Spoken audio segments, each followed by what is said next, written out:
Add myself to the stage. Okay, so I'm on the stage, guys. Y'all know I'm a little slow when it comes to this shit. Who's side? So now I'm trying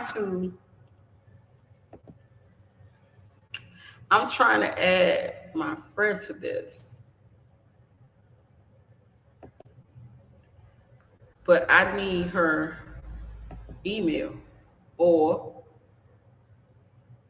you know, if I was connected to Facebook, I would be able to send it right over to Facebook on Messenger. Why I didn't do this shit earlier? I was working. Hold on, y'all. I was working earlier and I did not have this shit together because I'm trying to get all these clients done. And hello, y'all. Hello. I am so sorry, y'all. I'm all over the place. I'm trying to get this girl on this stream. Earlier, I sent her an invite, but I feel like if she click it, it's not going to be the same. I don't know. Because I don't know how this thing works. Hold on, guys.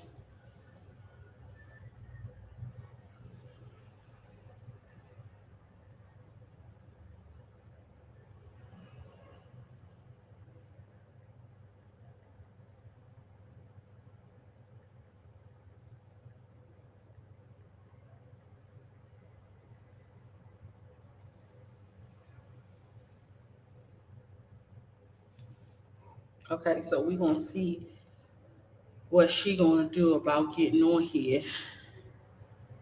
I just need her email and then I can email it to her. But I can't log on to Facebook.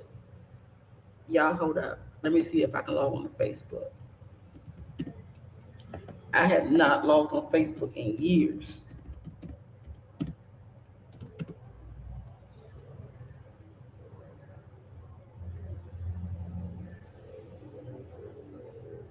Hot dog. Oh, okay. Waiting for approval. Let's see what they do.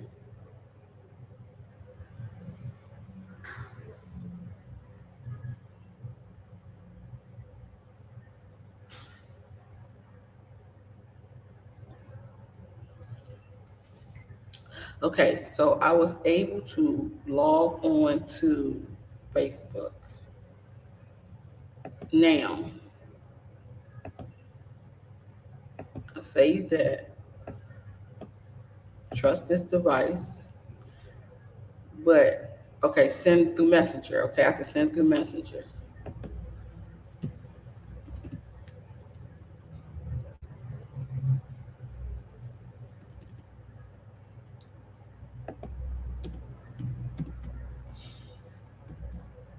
Okay, y'all. I'm getting somewhere. I'm getting somewhere. Okay.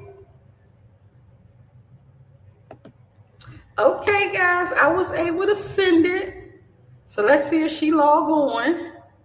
So we can get this shit started. I'm talking to two Ghanaian and it's been cool. Oh, you talking to two Ghanaian men and they cool or for now? Like how long you been talking to them? Now all Ghanaian men ain't bad. Some of them are teachable.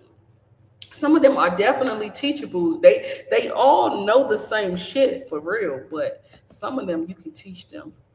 So if they young, you good. If they old and set in their ways, I feel bad. Okay.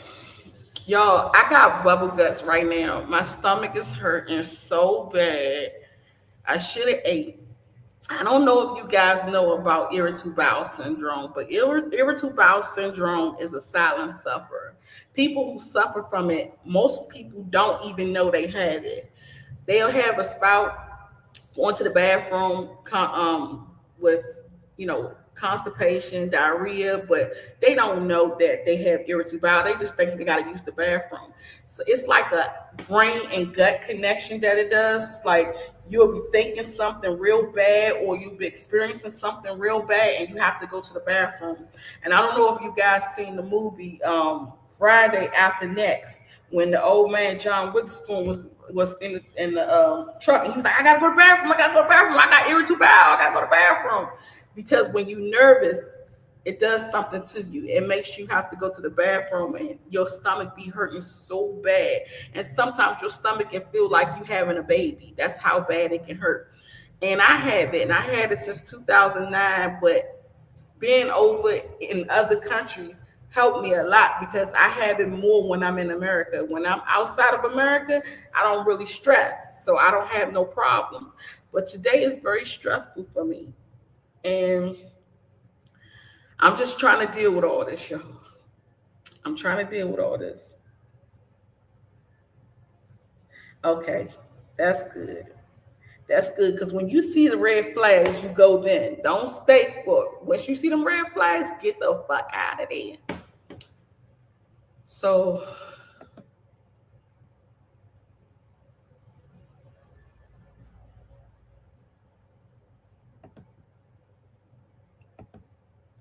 so we still waiting.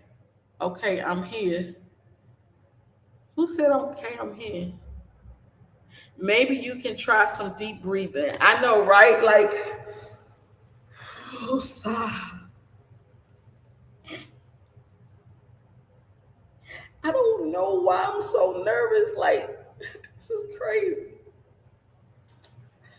This is so crazy. But like, I was telling my kids yesterday. I said I just feel real bad. Like my stomach hurts real bad, right? And I feel like something real bad happened. And you ever had somebody in your family or somebody close to you pass away? That's a feeling that nobody wants to feel. That feeling hurts worse than any pain in the world. Any pain in the world, especially a child or parent.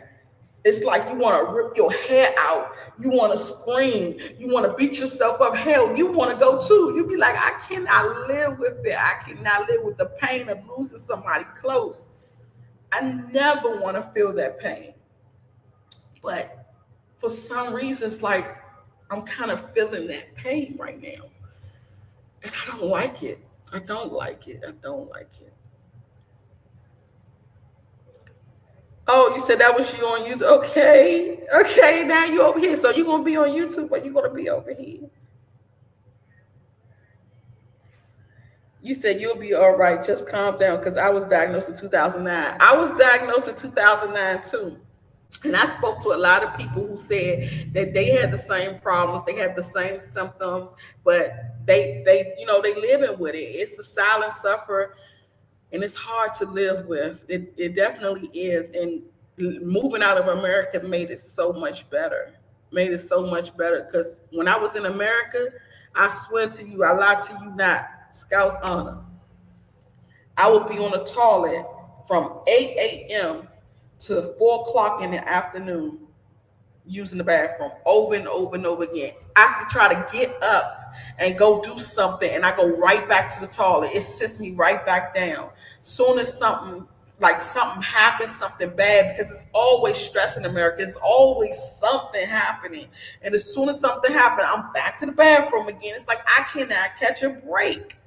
I just was going through it. If I eat something wrong, like eat some hamburger, tacos, or some type of meat, I'm back in the bathroom again. It was like crazy. But here, the meat doesn't do that to me. Like I could eat a McDonald's burger and be okay, but in America, I cannot. And if I eat a McDonald's burger in America, I'm on the floor delivering a baby. That's how it feels. Oh, here she go, here she go, here she go, here she go. Oh my God, I didn't know you was sorry. I was talking. I was just Hello. I was like, talking. I was all over on YouTube. I was like, where is she? Why is it saying host gotta join? Stop. Stop. Oh, because I So had sorry I'm late. it's okay. I I try to finally do looked it. at my notifications and Oh, here I okay. am. I tried to do it on YouTube and it wasn't letting me. And I said, I don't know what's going on with this YouTube thing. Well, let me try StreamYard because I know how to do that a little bit. So I was like, well, let me come over here. But I'm on a computer, so my face don't look good. Like I'm not giving what's supposed to be gave over on this shit. This shit look like an I'm not old. either. No, you look good. You on your phone? Yeah, I'm on my phone. Okay, I'm on the computer, and it looked like an old Android. And on my phone, I'm over here on TikTok, so it looks way better on TikTok. But this shit, girl, we gotta do. We gotta do. Maybe I need to upgrade my Yes. computer. Yes, or get a new camera. Yeah. Mhm. Yes. So okay. So, whoo, Lord, I'm here. I was just telling them that I have irritable bowel. And with irritable bowel, it's a silent sufferer, right? And the moment that you get nervous, it's like a brain and gut connection. And your brain say, oh, it's problems, and your stomach start hurting. You had the bubble guts, you be like, oh my God, I gotta go to the bathroom. You be going through it. I said, for some reason, I have that. I'm so nervous. And I'm usually not nervous like this. I'm just like, what the hell? But I have never discussed this before. I have never That talked part. about this before. So That it's part. like, whoo, Lord, I'm trying to get myself Yeah. together. If you need Yeah. a moment, take a moment, honey. Take a moment. Because I'm trying to get my shit together. Woosah. And I don't let me see. I don't see no okay, these the comments right here. Okay, because I was like, well, okay, if I do it like this, I can see the comments. Mm. Okay, so I'm gonna introduce myself, y'all. For whoever don't know, you can introduce yourself. I'll give y'all a little brief background of my friend. This is my childhood best friend. If y'all want to see her over on TikTok, you have to go head over to YouTube at K&K Squad. Just put in K&K and it'll come right up. K&K Squad on YouTube. We on live. We live with the squad. We live. Okay, so Oh this my is my God. First childhood. of all, hi, friend. Sorry to interrupt y'all. It's been a while since we've seen each other, but I've been following her on her page very closely. So I feel like Oh, I be seeing you all the time. But yes, we haven't seen each other since we was kids. But this is my childhood best friend, girl. When you say we got it out the mud, like when we was in the crib together, they what they call them the sandbox, sandbox, sandbox. literally. So she knew me longer than any friend on this earth. That's how crazy it is. She knew me since 2 years old. So just a little brief thing about how we met. We both lived in Northeast DC. We from Washington DC, and our buildings was facing each other, but we was in the back of the building, and we always used to holler out the window and holler at each other when we was kids. You know how kids get up in the window and they always want to holler out the window. We did the same thing. We was babies hollering at each other out the window. So we both lived on the same floor but different buildings. And when I tell you, I went to school with her from kindergarten all the way up to sixth grade. And then she moved away. And it's like they took my childhood best friend away from me. But I said, we Yes. still got to find our way back to each other again. And we end up as teenagers, even though we lived in different areas, we found, girl, we was in the same class in every grade. And in every grade, we was in the Hold same on. class. How about First she grade. went through the yellow pages to find me again to get Oh, my I phone forgot about number? that. Yeah, I forgot That about that is because I was so like, old school. They don't even know about yes. that. I went through the yellow pages, y'all, to find her phone number because I remember her grandmother's name, and I was like, I gotta find her, and I found her. Yes, and I was like, where's my friend at? I want to see my friend. So we was in the first grade. I stayed back. So she's younger than me. I'm 41. She's 40, and you about to be 41 in February. In February. February. Oh, we in February. Oh, I'll be About in to be. January. We about to be in February. So her birthday is next month, yo, 28th, February the 28th. Correct. Yeah. Yeah, so she's about to be 41 and I'm about to be 42 in October. So I October, stayed back in the yeah. first grade and she ended up catching up with me. And so we was in first, second, third, fourth, fifth, sixth grade together. And Lord, when I tell you she was the class clown, we used to be together doing crazy shit, but she was the crazy one. She was the crazy, sexy one, and I was the cool one. So that's how we do that, y'all. But so while we here today, whew, I just wanted to give y'all a little brief background of us and how we knew each other. So we ended up catching up with each other again when we were in the eighth grade, eighth and ninth grade, I think. Yeah, because you Yeah. moved away in the sixth. So I ended up catching up with her in the eighth, ninth grade. So in the eighth grade, you was 13 and Correct. I was 14. So she was like, I should come over her house and chill with her. And her mom was very strict. So she didn't let us have sleepovers. But her dad was the cool parent. And he was like, shit, y'all come over my house, y'all come chill with me. So we hooked it up to where her father came to pick me up and I went over her house. Oh, her dad's house. And so her dad told us he would take us to the The ice Go box. Go's. Yeah, the go-go back then, they had the ice box and the black hole, but you had to be 16. But because her father is into go-go and he's into all that band and stuff, he like, oh, y'all can get in with me because I'm the man. Like, I'm the money man, y'all. So y'all come with me, we good. So we was like, all right, shit, because little girls want to be grown. So we was like, shit, we're going to put on our best shit and we going to the go-go. So he was taking us to the go-go, taking us to the store, going shopping, and this is where we come into where he was grooming us, like being so nice and sweet. Like I'm that cool parent that I can take y'all wherever y'all want to go, buy y'all whatever y'all want, and we good. So I guess I'll tell my side of the story first, and then you can tell yours afterwards. Okay, so why we here today? Okay, whoo, Lord, this is a lot because I have never told anybody about my 14-year-old self. I've always been ashamed. I've always just like wanted to blink it out. I wanted to take it out of my mind. I lied to myself. I am what you call in denial. I told myself so many lies over the years that nothing ever happened to me. And I can hear other people's stories so good. I did this so good that I can hear other people's story and be like, damn, I'm glad that ain't never happened to me. Like, that's how I was. And I'd be like, oh, damn, that's really sad. But not thinking that you went through a traumatic event too, but you just blinked it out so good and put it in your back of your head so well that you think it didn't happen. So the first night of going with her over to her dad's house, um, we got dressed and we got ready. I still remember verbatim what we had on that night. I still have my clothes that this happened to me in. I had on some black bell bottoms, some boots, some black boots, a black tank top, a black sheer shirt, jacket type thing that you could tie right here in the middle.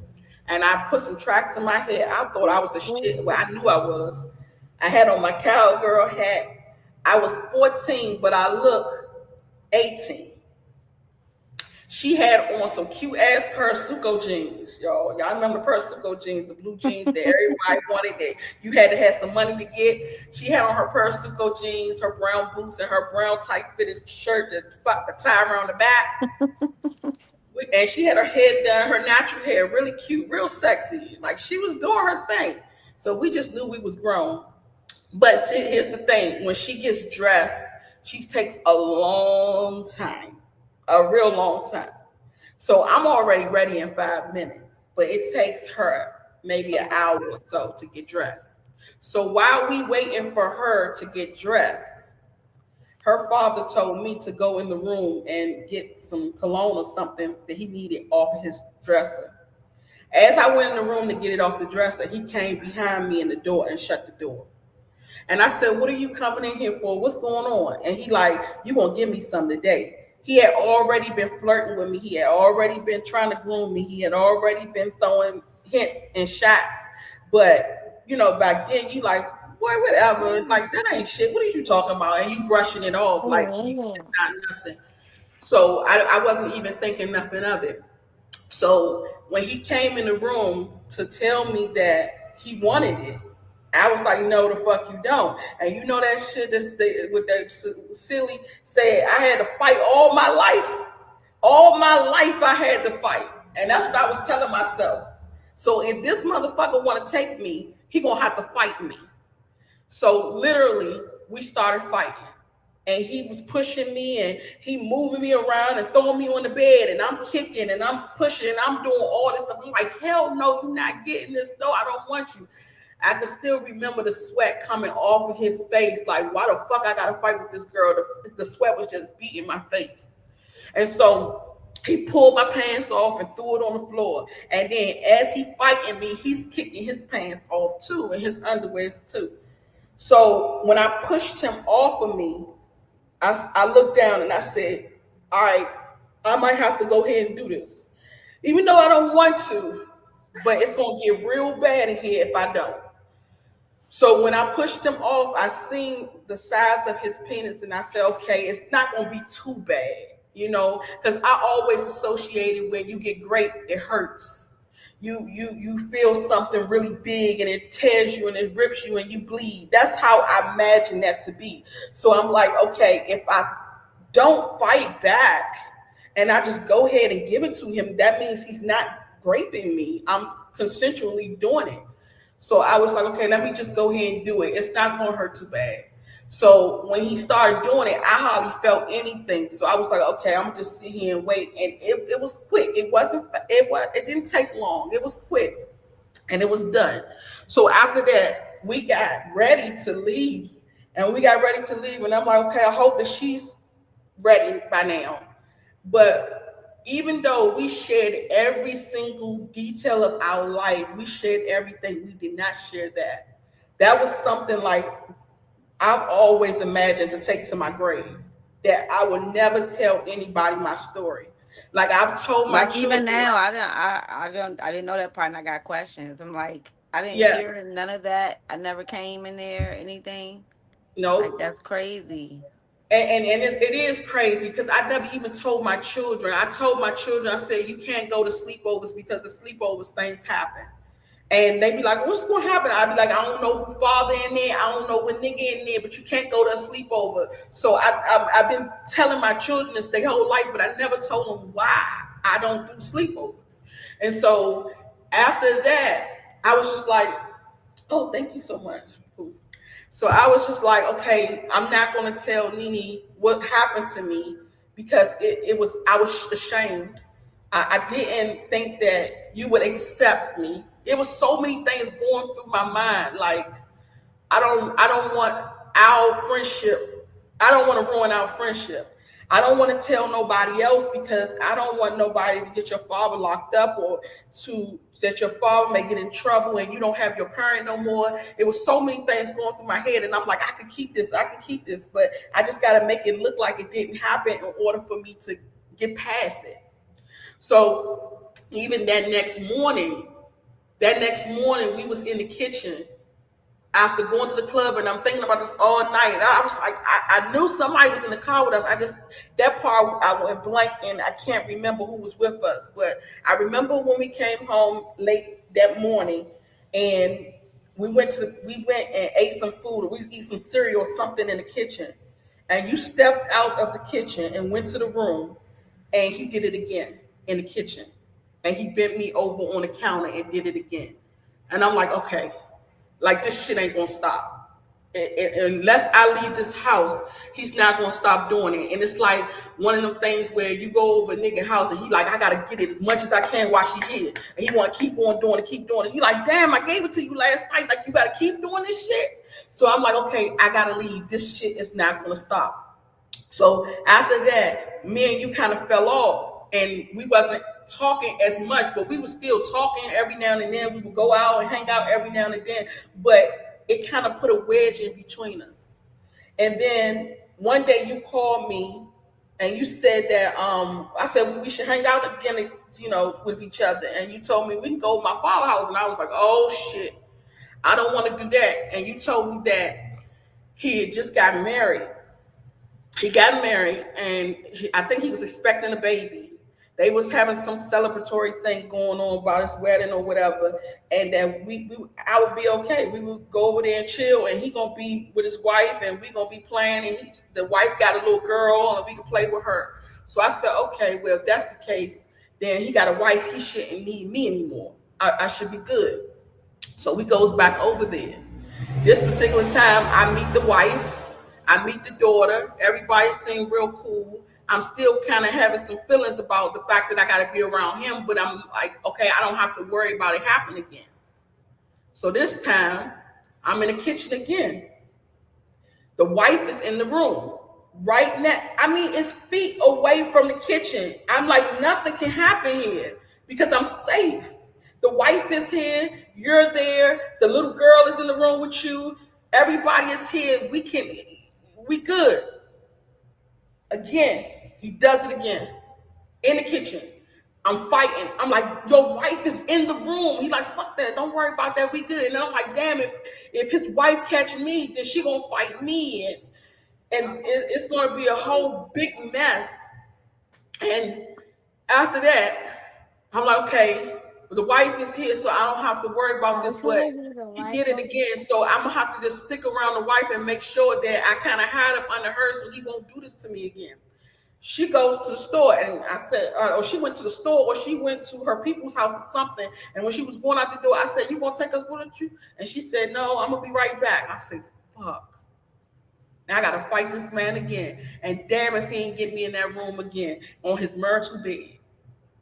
And I'm like, your wife, you and your wife sleep here. And you gonna do this to me again? And at that time I knew, okay, this gotta be the last time. Because it's nothing gonna stop him. It's nothing gonna stop him. And so after that, we kind of fell off. We didn't talk as much. And then I remember talking to you again. I think at that point I was 15. I've already had a baby now. I'm 15, and I remember having a conversation with you. And then you told me about your experience. And when I was over there, how that whole thing went. And I'm like, damn, I never knew you was my best friend. We was there every day with each other. I never knew that you experienced this. I never knew you went through this. I never knew. Like, so many things went through my head. So many things. And we never even got to really talk about it because I was still scared. I was still scared to come out. I was still scared to talk about it. I just want to let you know, like, how this affected my life. Like, the promiscuity, sleeping with different men thinking that they gonna love me, this shit fucks you up. It really fucks you No. up. It Yes, can it either does. make you very promiscuous or it can make you shut in. And even after all that growing up, I was like, no, I'm not supposed to be like this. I'm not supposed to do this. And try to stop myself so many times. Did I even put my trauma on my children? To the point now, my fucking son is 24 years old, never had sex before. My daughter, 20 years old, and she getting a divorce because she won't have sex with her husband. My 18-year-old virgin, they don't even want relationships because I done told them their whole life how fucking sick people are, how people will take you and rape you and do these nasty things to you. And it's like I fucked up their minds. I fucked with their minds to the point where I've never let them out the house. They could never go nowhere without me. They never had friends. They never been over people's house before. You know, all types of trauma that I put on them because of what I went through. It's just, it's so fucked up. It's so It fucked up in so is. many ways. It is. I truly Then, understand. then even relationships where I can't even hold on to a relationship. Like I don't trust nobody. I have trust issues, you know. And I always used to say like I don't want to be like my mother. I don't want to be out there just dating anybody and just giving myself away. So I like, okay, if I get married, that's the only way I won't be outside. And I'm thinking like every time I break up with a man or like my first husband, I didn't want to divorce him, but I had to save my life, you know. And I think like, okay, if I don't get married again, then I'm gonna be outside and I'm gonna catch something. Because in my mind, I have to do it. Right. It can really fuck your brain up. Right. And especially Absolutely. if you don't get help. and you don't get therapy. But I was Yes. always so scared to talk to people about it. I was always so scared how people would look down on me, and people would say stuff to me like that. Like even bringing this up, and I'm talking to somebody online about Africa, and they be like, "Well, I ain't you. I ain't get touched when I was a little kid." That's how people do you. They throw shit in your face, throw it in your face, and you can't even be you. You can't even be the person who you want to be because every time they look at you, they be like, "That's the girl who got great," you know. Yep. And that's why I never wanted to come out. I never wanted to come out. I never wanted to tell nobody. And I had Yeah. already been through shit before, so I already had issues. I already had problems with men, the way I looked at men, and I seen men because I was molested when I was 5 by my uncle. And I didn't even know that my uncle molested everybody in my family. When I talked to my brother, I haven't seen my brother in 22 years. And when I talked to my brother just 6 months ago, he told me my uncle molested him too. Everybody. So it was like, I've already went through that, hiding my cousin and shielding her in the room with me because we got too many uncles. We got all these uncles walking around, all these men walking around, and we're the only 2 little girls. And I'm like, you don't want to know what men would do to you. So I've already was on edge, and then this happened, and then I put it in the back of my head, and I said, no, it didn't. It didn't happen, you know. And trying to save face, trying to save our relationship because I didn't want to hurt you, you know. Do you remember the time you called me and you told me that he had showed up at your place and he made, I don't know if it was your boyfriend at the time or some guy that was over at your house, he made him leave and continue to violate you? I don't even remember. You said, girl, your father is crazy. He showed up at my house. He walked in here, made my friend leave, and was on top of me. You was like, I was telling him to get off of me, stop, no. Wow. I don't even remember. Now that's deep.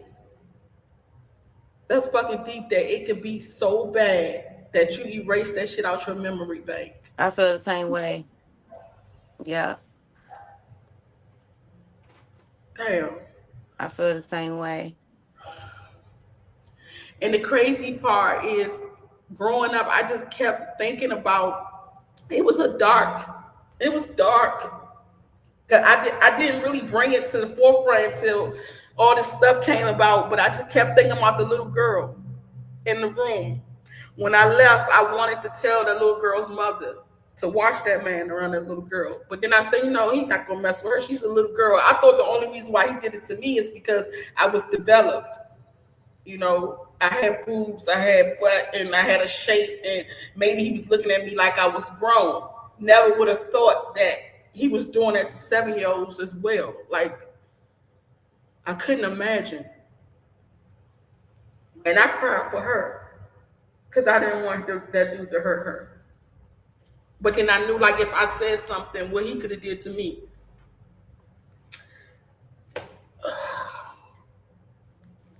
So Your now, story sounds so similar. If I hadn't gone through the trial and heard everything that I heard, I would be cringing right now. I'm still cringing, but it's like I could bear it. It's crazy how many victims he has and how many more are still coming forward. Um, I'm still taking it all in because I'm just still like in awe that we're here, like that he's actually, we're all going to get justice for what he did. And I don't know if anybody ever imagined this day. So, like, and to hear everything, it's like, because this is my father, okay, my biological dad. Like, I'm just like, because my ordeal wasn't like, my everybody's experience was different, and mine was had some similarities, but it was quite different, and it only happened literally once. And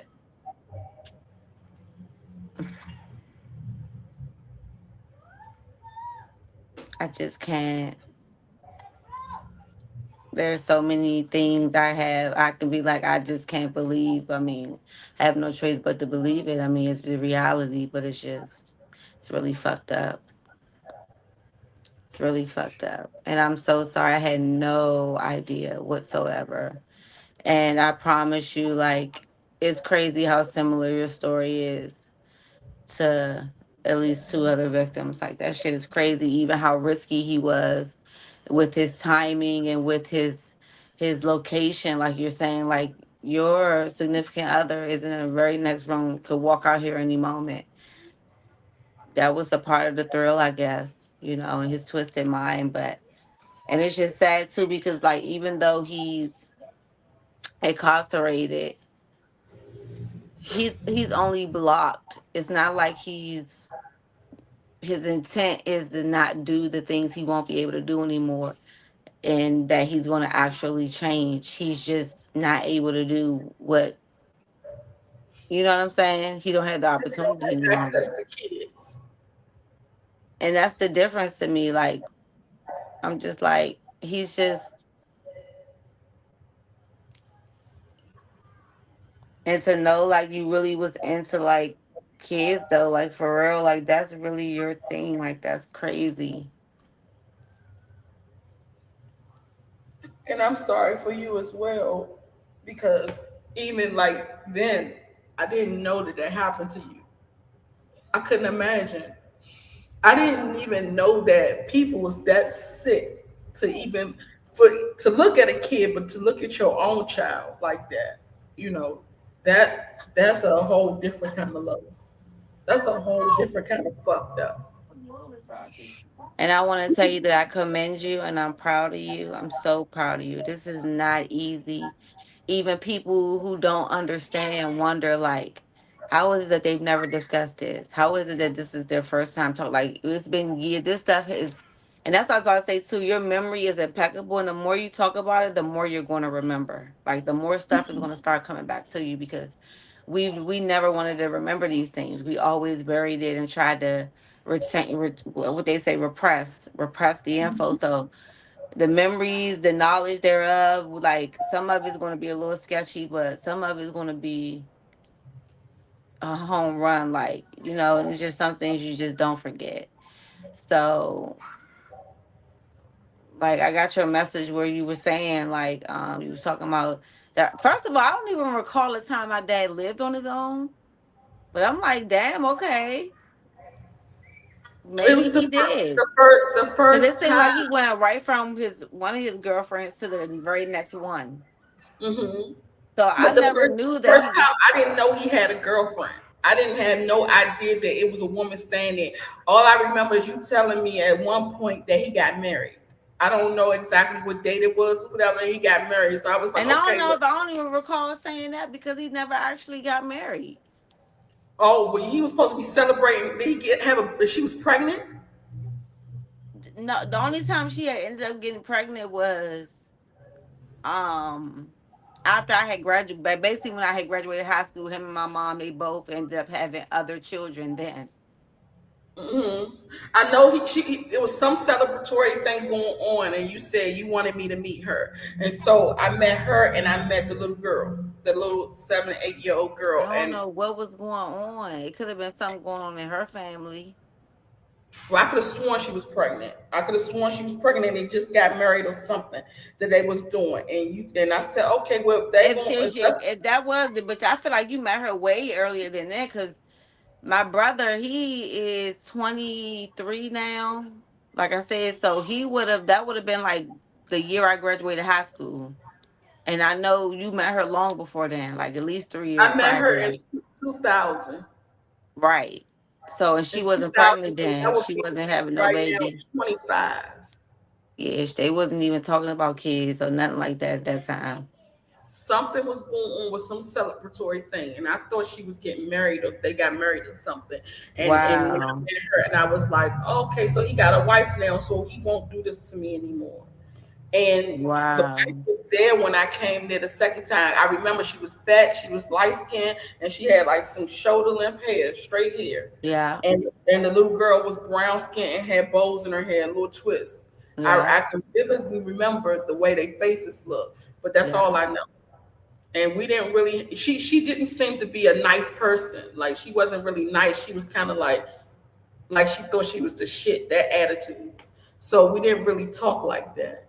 Hmm. But I remember him doing it in the kitchen, and she was right there in that room. And I was like, "Damn, this shit is just not going to stop. I can't, I can't come over here again." That And is awesome, crazy, like, ill, ill. it is, it is, and I never would have thought it would I be this cannot believe severe. that. And when did he ever stop doing this?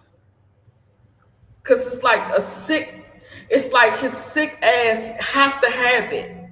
When did he stop? Did he still do it into the time he got arrested? I believe so. And in my spirit, I feel like he must have. This just some outer whatever. And my spirit, I feel like he must have just gotten a new victim right when all this shit hit the fan. Before he got arrested back in April, I feel like he must have got it because God is just fed up. Like, dude, you really not turning from your sickness, your illness. I've given you chances. Like, I feel like God been giving him years, time after time after time to stop the madness, and he's just won't. And I even feel like he's dated based upon single women, whether they got children, daughters. You know what I'm saying? I've never heard of him doing anything to young boys, but I wouldn't be surprised. But I know daughters for a fact, and I'm just like, it was this one girl back in 20, it might be about 2011 or so, between 2011 and 2013. I called myself trying to see if I could move forward in life with a relationship with my dad. But when he came around, I could still like see that he was sick. I could hear it. I could see it. Like he just got such a perverted virgin to him. Like the way he talked, the things he joke about, like it's always sexually based, and so I could hear it or whatever. But he had a girl with him, a girlfriend with him. We ended up going to the mall, and she was telling me how she had twins, a boy and a girl twin, and that something about their birthday, but I was screaming on the inside. I wanted to tell her so bad, like, please don't let him around your children, please don't let him around your daughter. And I felt like a light bulb went off when she told me about her kids. I'm like, I hope that he's not with her just for the kids. Like he could be that type of sick type of guy, you know what I'm saying, where you're really after the kids but you go through that way, you know what I'm saying, gain Mm-hmm. people's trust, a way to groom them, get in, good. I want to not, but I don't know what stopped me. So many times I'm just like, I don't never know what stopped me. But like, I'm just so glad that the spell is broken. Like that's how it feel. It feel like I was silent for so long, and now I don't have to be. And now I'm gonna tell everybody. And now it's like it's fucking hereafter. Like I don't want to say it's too late. It's not, but it's just like, damn. Like I wish I had this strength and this courage 10, Before, 20 years yeah, ago. And yeah, I had it when I first came out about it at 21. I I had it. I was caught. I told the first person I confided in was one of the other victims because she had confided in me because I asked her like why was she gay at the time, and she told me it was because of that. And I'm like, oh my god, like what the hell? And so that's also something that can happen. You know what I'm saying? It could make you not want that sex to ever touch you. And so I told my mom after that, I was just like telling everybody who would listen basically. And I called CPS and I tried to get them involved, but I never knew what was the outcome of that. For me, they made me feel like there was a statutory limit, but I learned that there isn't. There isn't. right. There never is one in our state. For rape So or murder. right.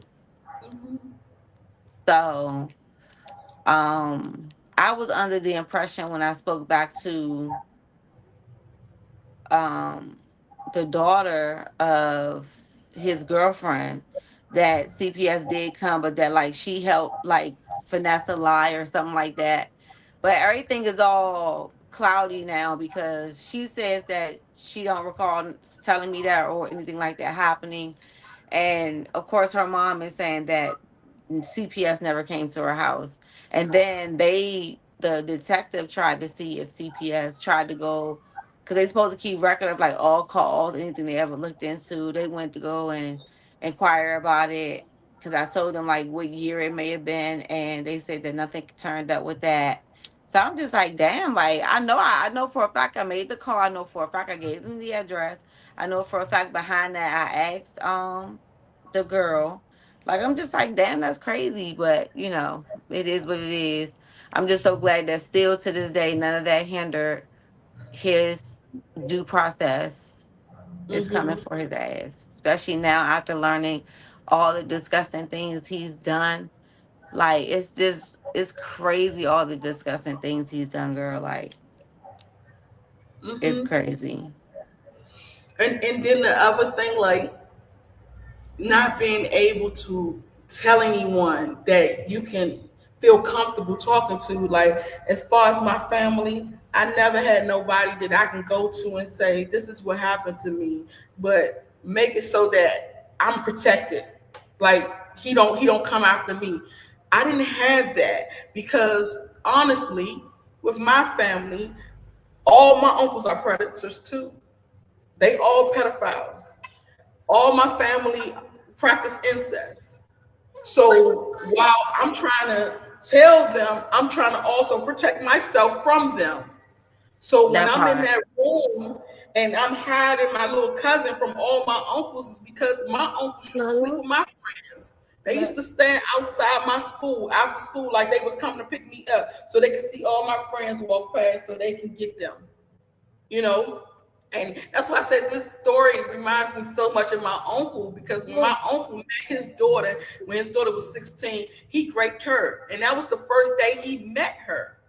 He made sure the first day he met her, and they called Child Protective Service too, and she was taken away from Child Protective Service. But they made it more like she did something wrong instead of getting on him, instead of arresting him, and he's a special police officer. So they put her in the system and took her away from her mother. Her mother couldn't see her again because of what he did. So like even with my uncles was very all my uncles would defend me. They will always do, like, somebody messing with me, I could call them and they'd be like, what a nigga at? Like, we'll go get him. But I never would think that, like, if I can call one of my uncles and tell them that I've been sexually assaulted, SA, I think that's the word we use on here, SA or great, that they would do anything because they was doing the same things.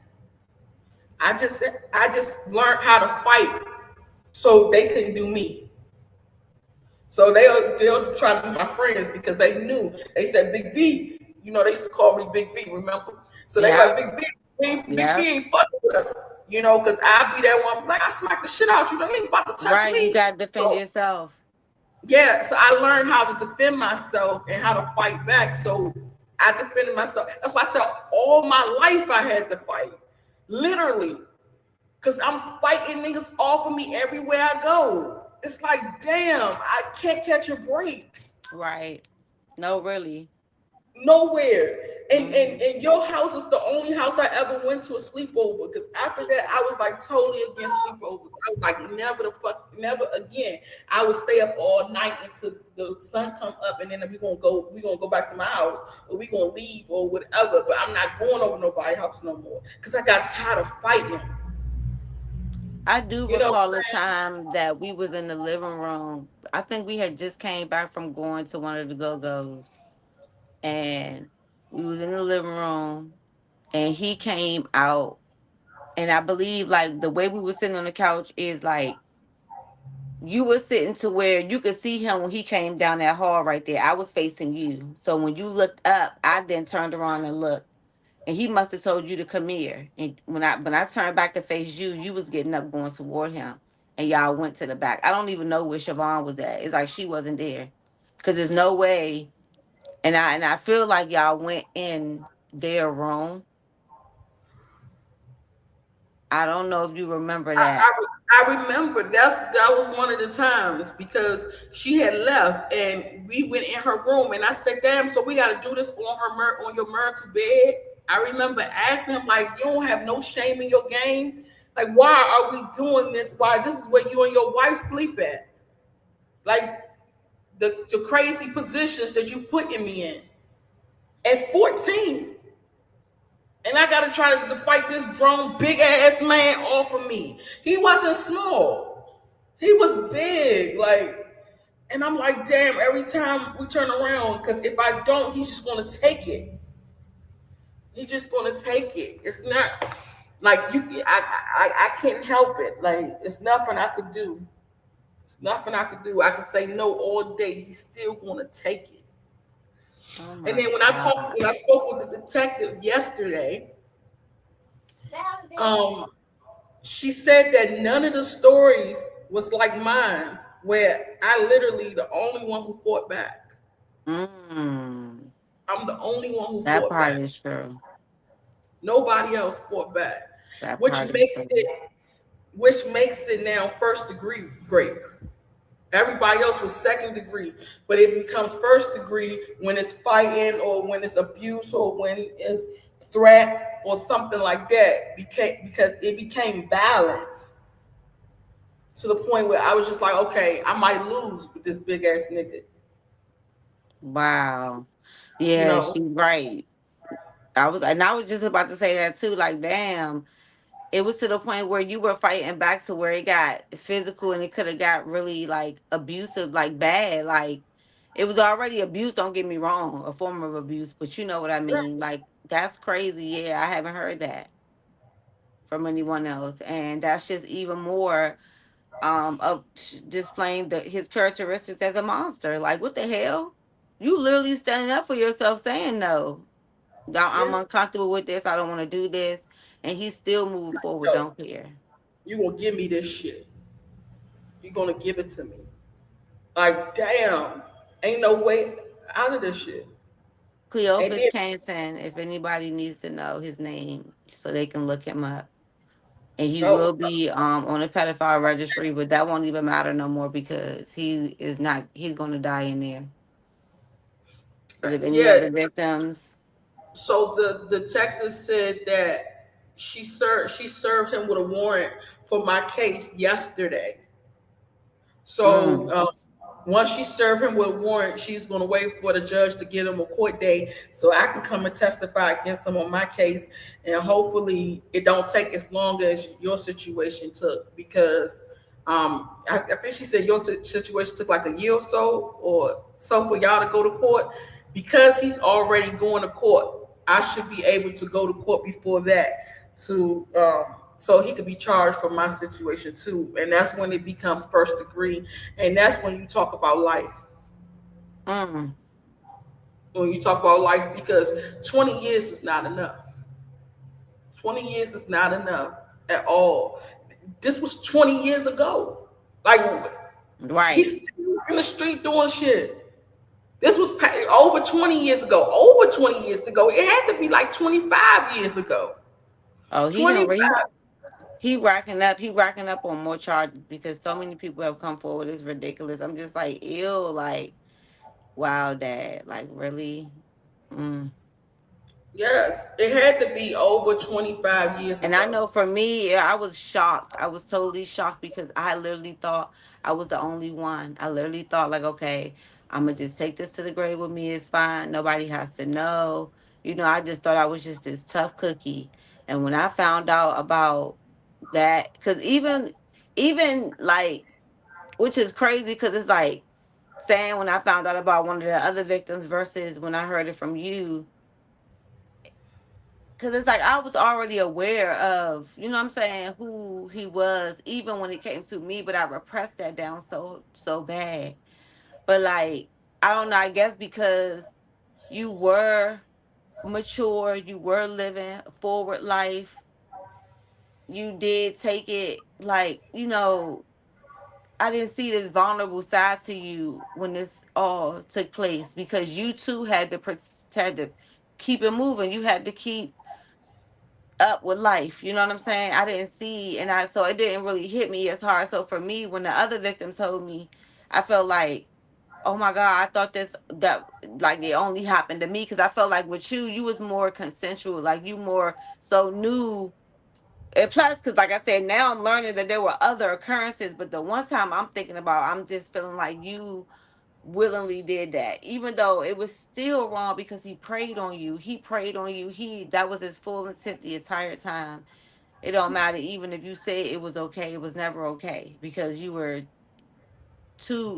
even with you being mature, and I'll give you props for that. For him being a grown man, you wasn't mature enough. You know what I'm saying? You were immature. He was playing on that. He manipulated you. But in my mind, And he had to be like 34. I was 14. exactly, it's a no regardless. But I'm just trying to, like, even for me to say this out loud now, I'm talking myself through this because I'm like, damn, why do I feel like when I heard it from the other victim, when I already knew about you, V, I already knew about you. So why did it feel like, oh my God, like, and I think that's the difference, you know. That, and I, again, I didn't know about the other occurrences where you weren't comfortable with it and you were telling him no. You know what I'm saying? Like, no, this ain't gonna be an every time thing. And I don't even like you. Like, it's not like that. You know what I'm saying? Like, I'm here to be with my friend. Right, right. So, you know, I'm just, and I remember calling you and being apologetic to you and saying, like, I'm so sorry, V, because I feel like I was used as a pawn by him to lure you to come over. You know what I'm Mhm. saying? To get you to be around so that he could do whatever he was doing to you, you know? Right. And so, it's just, And it I had, seems like that's his MO. His MO is to get his stepkids and his kids' friends to come over for sleepovers so that he can take advantage. So he can take clear advantage. and that's And so crazy that you say that, because one of the other victims wrote and said that that was his. He said, she remembers, um, something about Glenard, and then him telling her mom that she needs to bring her over to sleep over with his daughter. Like, what the hell? mhm, that's how he get his victims. He'll get the daughter and he'll say, "Bring your friends over so I can get them too." Basically, you That's know, crazy. they have a pattern. They have a way that they prey on children. And then because he was so nice, he was the cool parent. Because I can't deny that he was cool and he gave us everything we wanted. But that was part of the let me Yeah, I'm gonna get you. yeah, I'm a you my fat ass always want to go where the fucking food at. So if he say, "Hey, come over here, fat girl, I'm gonna give you some snacks," I'm like, "Yeah." So right. that's how the fuck I got over there. Oh, you want to get some Hmm. snacks? Y'all having food over there? I'm coming. I'm coming. Where the food Hmm. at? And that's Exactly. how he lured me there. And then he said, "Okay, all we gotta Hmm. do is take her to 7-Eleven, buy her some snacks, and then I can have my way." And then Right. when he did it, he said, "Damn, I be taking you to the store, I be buying you stuff, I'm taking you to the club tonight. You gonna act like that? Like I owe him for doing it, Hmm. you Hmm. know?" But Right.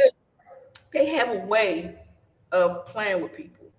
And I always used to say a long time ago, even if some of those victims he preyed on them and he did it and they did it consensual, it's still great because you might not have raped me physically, but you raped my mind. Even at 14, you 30, you in your 30s, I'm 14. It should be no way you should be sleeping with me. Even if I said, "Oh, I want to give it to you, like I like you, I want to be with you," I'm still too young to even make that decision for myself. So it's Exactly. still great, you know? Exactly. The whole thing is just fucked up. And then It to see so is. many of these girls And have it's to deal with twisted. this, and so It's many of us had twisted. to deal with the same person. And what's scary to me is that he didn't even use protection. That's the scary part. On no If he one. gave me something at fucking 14, Or like got what? any of us Something I pregnant. couldn't get rid of. and fuck Right. my whole life up. Like my whole life is fucked up already. Enough. And Right. you could have gave me something and really fucked my life up. Right. Yeah. This shit is just fucked up. No So fucked consideration for no one. Yeah. up. Not at all. Not at all. It's so scary It's that I very feel like scary, a man. especially for the community because they had no idea. So now that people are finding out, it just lets you know. Like, and then for those who did have a clue or whatever, they just turned a blind eye. That's just it's ridiculous, But it just goes to show you never know what lies beneath with people. You do not know, and they be the coolest, most party got that part. What you say? Uh, party energy or that what you call that life of the party energy and you know man you gotta be careful and that's what I was saying too like what are the signs especially for women who are dating and you got somebody like him that come along and he's like okay your kids are my kids type energy I'm gonna And that's protect what we y'all I'm gonna all do this I'm gonna do want. that. We all want that. We all want. We bring a man into our life and he treat our kids like his own. But then we gotta look at this nigga And keep like, looking at them. yeah, like And we just for gotta me, ask God for discernment because for real, exactly. it's just like what are the signs for real? Because it's crazy. Like I feel for the moms of some of the victims because now they're questioning themselves and wondering like how they feel and protecting their kids. But he was just so slick. He was a magician. You know what I'm saying? And it's just sad because sick people make other people sick. And you know it's just I'm so fucked up that I won't even let my kids around their own grandfather. He done asked me several times, why you won't bring your daughters around? Why you? Nah, fuck that. I'm so fucked up in the head, bruh, that I can't do that. Like I scare my own daughter. My daughter's scared to see a penis. Like I scare her from being around men, because I think of sadistic shit like this. You know what I'm saying? yeah, But they don't know the half of what's been done. And that's why I said shit, my father wasn't the only one that had his way with me and did things that shouldn't have been done. You know what I'm saying? Um, it's just with that one that just caused a lot more confusion when it comes to how I view love, how I view a relationship that a father should have with their daughter. You know what I'm saying? Like you just obscured everything. Like what the hell? What's happening here? You know what I'm saying? mhm, Um, but and my kids they don't even have a grandfather. You know what I'm saying? I've never allowed him to meet to my be around your daughter. kids. I've never Right. allowed him to meet my daughter because the first thing he said when he was the day that I'm telling you about that he had came he had that girlfriend and we was at the mall or whatever and he was like when you gonna let my grandbaby spend the night with me and I wish I had the courage to say what was in my mind and my spirit but nigga please I would never let my daughter go anywhere with you think I would like I know who you are like you're tripping no never he had the guts the balls to ask me that. And my sucker ass didn't have the balls to tell him it will be always a constant no, supervised or unsupervised. It's a no. No, never. Mm-mm. But I'm Cause a, she was when I do my impact statement, I'm gonna make sure I mention that on there. Like I can't believe that you had the audacity to ask me that, and I didn't have the courage to tell you that. But I'm telling your ass now that would never happen in a million years. I knew who you were when you asked me that, just like I know who you are now. I would have to not love my child to ever send her with you. Talking about when I'm gonna let her come spend the night with you. What? That was, but that was really big. Like you ain't even say, let me take her to the movie. Something like you said, take her to spend the night with you. What? No. it was already in his head. Right. Already in his head. And I can remember too when you told me about when you was little, when you was born and somebody had called and asked him, well, how's your daughter? You know, how she look, who she look like? He was like, oh, she got some fat thighs, her little fat thighs. Like, that's the only thing you could think of? Like, that's the first thing you could come up with? When I tell you this is an illness that he could not fucking help. Oh, you talking about, yeah, when he was talking about my sister, when my little Oh, it was sister your was sister. born. Yeah. He Okay, I said thought it that. was you. Yeah, he said that, yeah. Lord have mercy. But you absolutely right. Why would that be? You know what I'm saying? Like what? And that's what I'm talking about. It's stuff like that where, he don't realize that. To me, I can hear that sickness in him. He don't realize it because he just talking. He just talking what he thinking, and Yeah. he's masking it. But I can hear. I could always hear, even when he tried to act like, he did. This was a pastime. Like, oh, I did some things I shouldn't have done in my past, but I'm better Mm, now. No, you're not, because anything could trigger you. A child we could be at a restaurant. A child could be going to the bathroom, and you may feel like you have an opportunity in your mind, like, oh, that child's alone. I could go and, you know what I'm saying? Like, what would stop you from having those type of triggers? That is a sickness that I don't yes. even know if you even Yes. got therapy could help. Honestly, you Nothing can gotta be help him. locked up.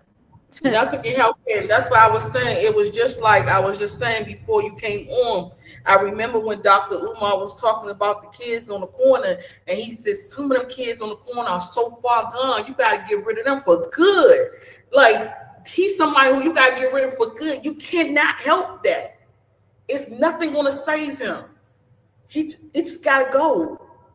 It's sad to say, but some people are so sick and so far gone, you cannot save them. There's nothing that can help them. When you can look at a 7-year-old and say, yeah, I want that. Like, what the fuck? A 7-year-old? Like, this shit gotta be some type of fucking, oh my God. Like, the devil created him. Like, how dare you? It's so crazy. And it makes you not want to trust nobody when you know your own father, you know? Like, even with my daughter, I remember her playing with my husband, and he put her on his lap.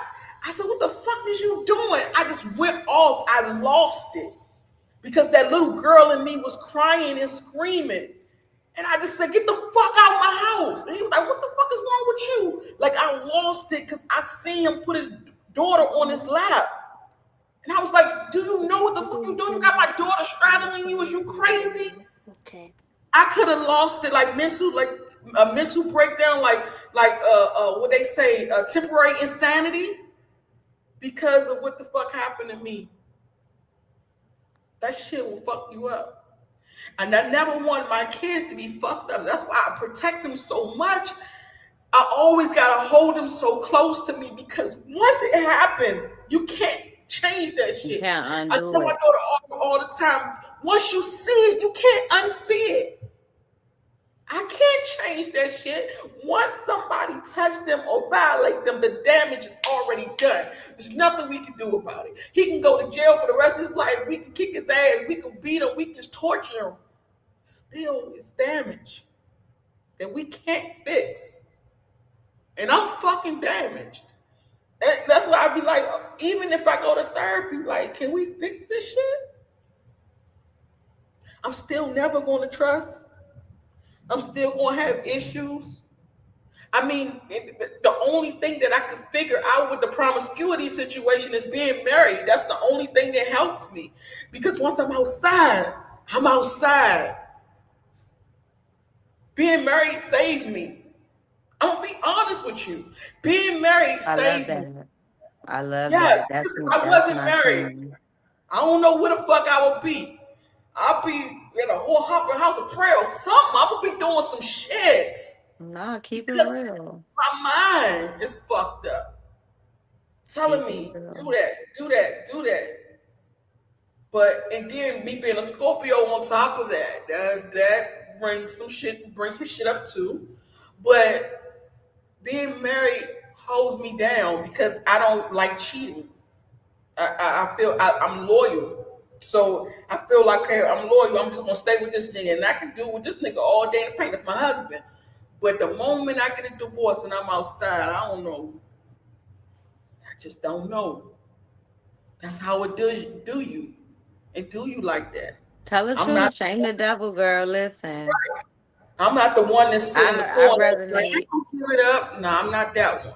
And my kids are. So I'd be like, damn, I'm the only one in the house getting it. Because they the ones that be like, nah, I'm good. I'm sitting in the corner. But I'd be like, I'm outside. You know? So that's the only thing that saved me. And so people always be like, damn, why you get married again? If I don't, Right. This is a form of protection for me. Shit. Well, I do want to tell you that, like, you are a wonderful mother. I don't think I need to tell you that, but I just want to. Our experiences do help shape us. And, we, for lack of better terms, you said that you messed your kids up, in that area because of the things that happened to you with the essays and stuff like that. But I mean, it is what it is. I'm not gonna say I just want to say I don't agree that you messed them up, but I understand what you mean when you say that. Um, I don't know. I don't know, why we had to experience what we had to experience, why we had to go through what we had to go through, except for the fact that it's got to be used for somebody else, which is why we're doing this, right? While we're talking in open forum, while we're publicizing it now, while we're freeing ourselves, so that we can help free others, and so that we could become more comfortable with our wounds, our war wounds, our scars, and that they do exist because these are the scars that can't be seen. These are the things that we keep inside. So, but I just wanted to tell you, like, you are an awesome mother. Um, I commend your kids for being abstinent. That is totally not the energy of today's world. So already, like I said, your experiences, though, is you might feel like it's kind of cutting your kids off from experiencing life to some extent. It's helping them preserve their life because the world is sex crazed and is ridiculous. So the fact that your stories and your experiences is helping them feel like, nah, I don't want to, what I'm saying, even do that to open myself up to something like that is actually a good thing. Um, but also, just the fact that you have shared that with your kids because I've just started sharing, what I'm saying, what happened with my dad, for instance, with my kids. I try to be more transparent with my daughter who's 16 because she needs that. That's vital for her upbringing and whatnot. Now I've already told them about their grandfather because that's their grandfather, and they're like, "Where's my grand?" They want to know about that. They got every other family member except their grandfather, and they're like, "What's up with granddad? He not dead." You know what I'm saying? So I've told them what transpired with that, but here lately I've been opening it up more because of the trial, the case that's been going on, and also the victory we got in the end, and letting and just kind of letting my daughter know that, like, I'm not sure how I feel. Yes, it's bittersweet, because this is my dad. Like, I once loved this man. You know what I'm saying? That love don't go away. I'm so totally disappointed in every decision he chose to make that went up against me and all the other victims and up against himself essentially. And how, like, I used to be so excited to, like, be around him, to have a dad, you know what I'm saying? Because I grew up around others, including my cousins they didn't have their dad, you know what I'm saying? So here I am with a father who wants to be in my life. Is Daddy gonna bring the McDonald's to our new house? Go ask Manny to call him. And he really destroyed that when he had his way with me. And that's why too I think I kept on moving forward as if nothing happened and acting like things were normal because I didn't want to ruin my own fairy tale, so to speak. you know and it didn't even matter in the end because still he wasn't there to walk me down the aisle, still he wasn't there um at like certain levels of my life to see me have children, all that stuff. Like, he missed out on a lot, because of his addiction and his habit and his um his lustful tendencies, you know. Daddy said, I'm sorry. Daddy said Daddy's not angry. Okay, baby. Don't worry. Okay. So, I want to do more of this because it helps me. I'm ready. I'm ready. There are some other members. We were talking about doing a podcast and stuff, and there are some other members that are not. I'm members. I'm saying there are other Victim. victims, but yeah, but we've created like a little group. So, some of them are not ready. You know, they still taking it all in. It is still very surreal as well. But I think like for me, I'm ready to jump off the porch because I've been holding this in for 25, 30 years already. And like I said, I'm ready to let God use me in whatever way He chooses to use me because, like I said, if it does nothing but give other people an outlet or the courage they need, you To know, come to forward. and even to go after their perps, Yeah, I mean, you because know. even with us, we 40 and 41, and we never would have thought that we would receive justice after so many years of this. You would think that as a grown woman, don't nobody want to hear your story. Don't nobody care what happened to you as a kid. Girl, get over, build a bridge, move on, move on. You would think that, but it's still, I'm crying for the little girl inside of me that never cried, that never told anyone, that never came That's out to say right. this shit. And we have to also understand our life stopped where our trauma is. So we was traumatized at 8. That's why we so immature. That's why we act the way we do because we didn't have time to grow up and live life for real. Because we That's still right. stuck. I'm still stuck at 14, and I know I am because my kids tell me. My kids tell me all the time, you act like our big sister and our mother must have passed away and left you to be our sister to take care of us. Like my kids see that shit. So obviously, I'm still 14. I'm Mm, grown in age because I've been on mm-hmm, earth for so long, but I'm still 14. I still have not healed and moved on from my 14-year-old self. mm-hmm. And we think as grown women, nobody trying to hear that, but you gotta let it out. I like the Mm-hmm. whole 2026, I'm healing out loud. I'm not holding nothing up no more. I'm That's tired. right.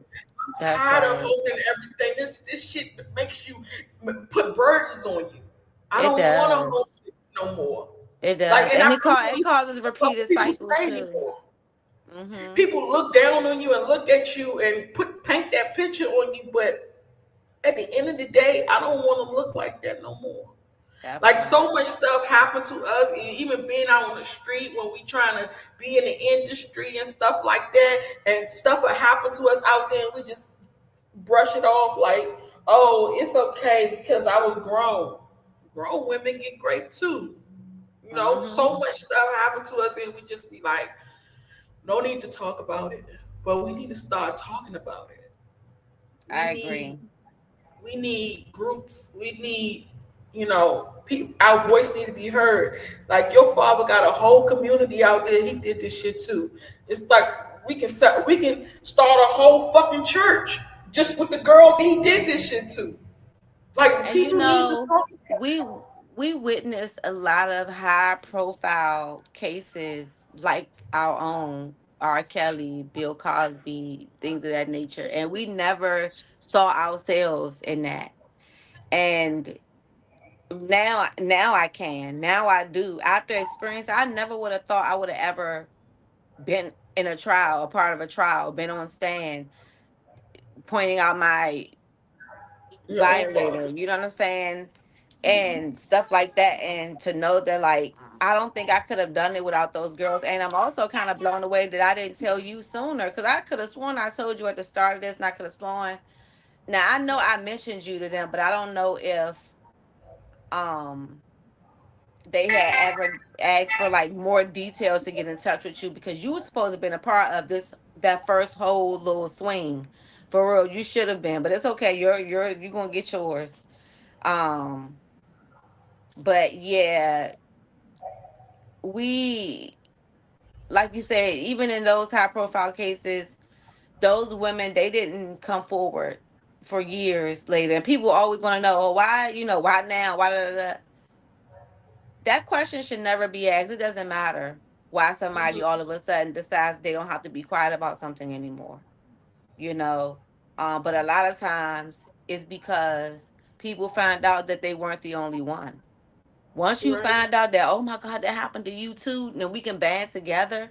That help. That's why I'm saying this is so important, and that's why I'm ready to have more conversations like this, talk about it more. Also, it's gonna help us recollect more, of what transpired, the things that maybe we have repressed that we can uncover, because there is more. Because sometimes I wonder, like,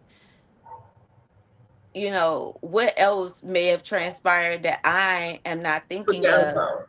that Yeah. led up to him feeling bold enough to do what he did. You know what I'm saying? Because I can't think of any, like, there's never been no um inappropriate touching or things said to me that I could recall. We were always very affectionate though. Like, you know what I'm saying? Hugging, kissing, like that's my dad. Like, you know what I'm saying? He picked me up, whatever, like those things were common.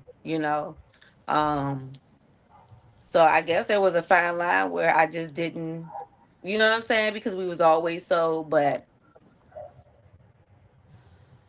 Okay, somebody had a question. They want to know, at what age were you when you told your mother? Did you tell your mother what your father did to you?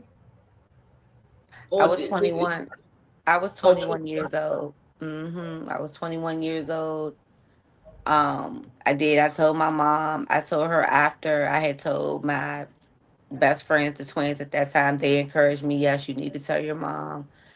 I told her it was a very um uncomfortable conversation to have, because one, I hadn't told her, so I knew that was going to be a thing. And then two, it was someone that she had me with, you know what I'm saying? So it's like double ill.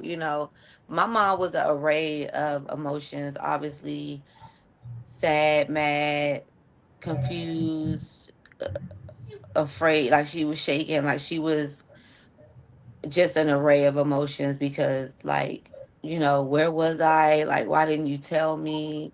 Like, I'm so sorry. Like, but never did I feel like anything like negatively against me, or like I wasn't believed or anything. Like, my mother, she was. And I know that had to hurt her because she like, why didn't I protect my daughter? Because that would be like the worst thing that ever happened to me. If something happened to one of my kids, like even when I was in, it hurts so bad. I think about it every time. When I was in Africa and knowing that that man was in the room with my daughter alone, and he didn't touch my daughter, but I keep Thank seeing God. the fact that I could have been at the window screaming and trying to get in, and my daughter was alone with that man. I never wanted my kids to be alone with no man. Never. Never. And that shit hurt so bad. And I couldn't imagine something happening to my daughter and they telling me later or finding out that my daughter was violated. I couldn't protect her. I couldn't protect her. But the craziest part is I was having a sleepover before. My daughter and my best friend, Tara, my best friend Tara, right? We was Hmm. in the room. She came over my house and she brought her daughter over there. My daughter was 3 and her daughter was 4. They birthday the day after each other.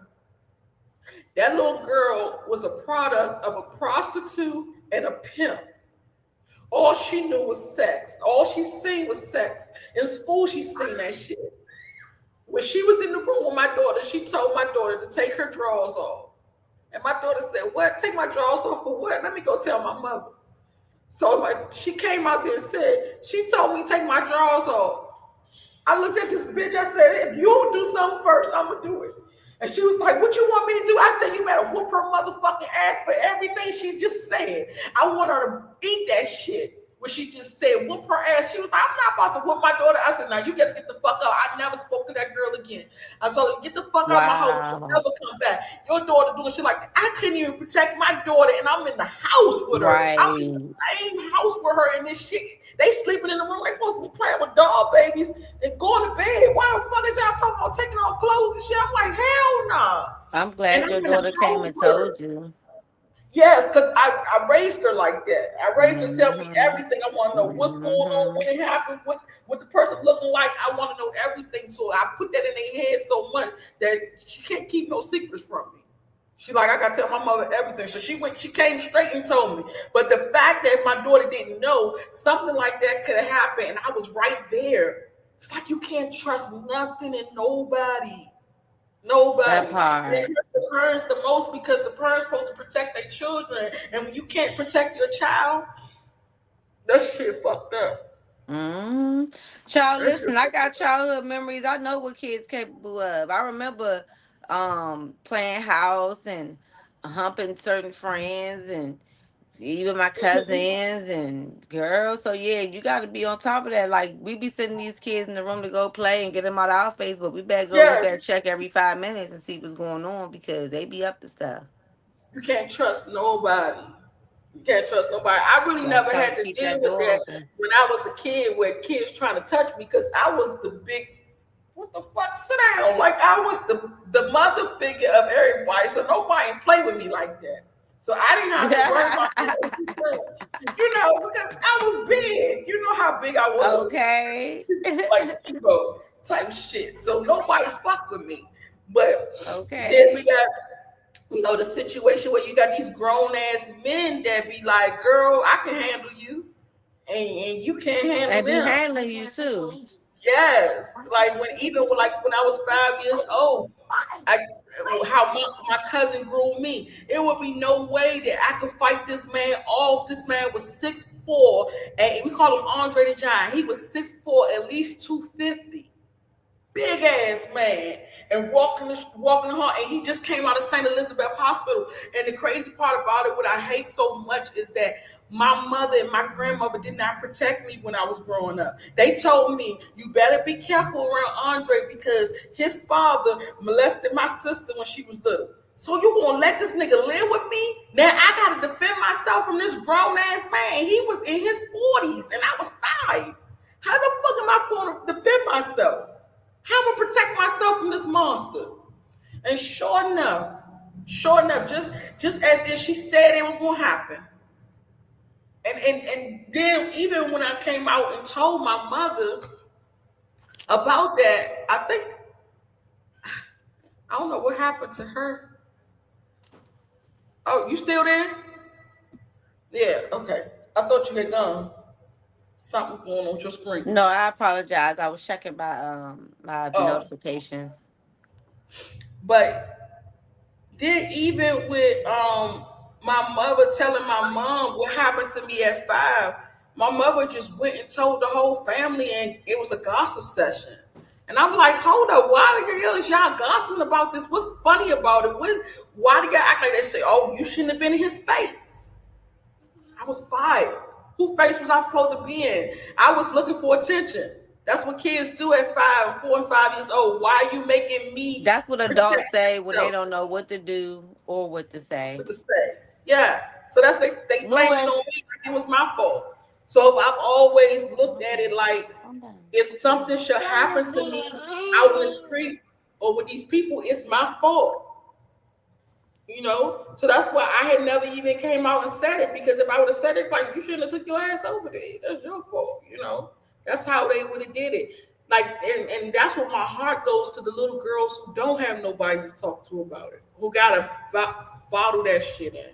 Yeah, because believe it or not, there are some parents that do become aware of certain things and then they just expect them to get over it, and they'll tell them stop talking about it, why you keep bringing it up. Like, what, are you serious? I'm bringing it up because nobody's done nothing. So when a person don't get justice or they feel like somebody is not doing anything to help stop a certain situation, they're not going to stop talking about it. Like, that's just not going to be a thing, especially for the ones that actually do open up about it. There's a lot of people that don't. Hmm. So, Yeah, that's crazy. And then let me and you ask know you what? This something. happens more often than, and we know that in the Black community, we know that. But that's why another reason why it needs to be more talked about, so that this could become, something that is a household no, and Yes. not something that we just accept and sweep under the rug and whisper about. And no, man. Now, this is a prime example. What's going on with my father? It's a prime example that people will get caught. They will be brought in, and they will their victims will get justice. This shit is happening. We're not Hmm. playing no more. Exactly. And hopefully we could do it to where it can happen where it's sooner than later, where it's not years and years and years and years, and other people are getting harmed while time is steady going by. And that's my thing. When I go back in my mind, I have to work on, and I am, but I work on like the certain visuals I get when I seen, one of the other young girls. I seen my father coming out her bedroom. He had no reason to be coming out her bedroom with a tie wrapped around his waist, going into his room as I'm coming in the main door. And when I went back there, I seen her on the bed, and she was like on her side. But I just counted it up as like she was asleep. But in my mind, it's like I knew it though. It's like I knew he had just did something to her. I knew it. But I just pushed it out my mind. I ain't even let it. But like today, that's something that's constant. I wish I would have said, to at least ask her, "Are you okay? Did he just do something to you? Whatever." Even if I ain't approach him, I wish I would at least checked in on her. And then it was just a lot because like she used to have an issue with like peeing in the bed and stuff like that. So really remember coming to her room and smelling pee. But when kids pee in the bed and stuff like that, that's a sign of The trauma. trauma. Yeah. So for Trauma. all adults who don't know that, if your child, especially at past a certain age, there's something going on, you need to look into that.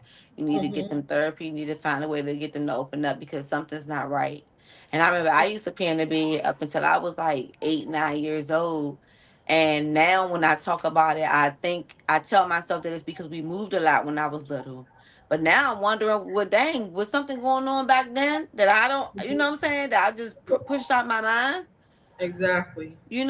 My mom, she would always threaten me where she was going to tell my dad. That was one of the things that, like, she would use to get me to stop. She would say, "I'm gonna tell your dad." It's like everything I did. It was like with my dad.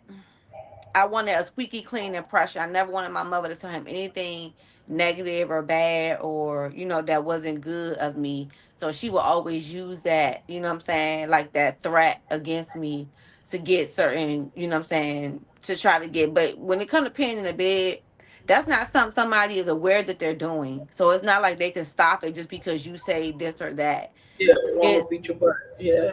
yeah, that's why I don't even think parents should whoop their kids for peeing in the bed, which I used to actually get whoopings for peeing in the bed. Not all the time, but most of the times. And I'm like, how you gonna beat me for something I wasn't even aware that I'm doing? I mean, Hmm. you're asleep. Um, Yep. so That is so yeah. true.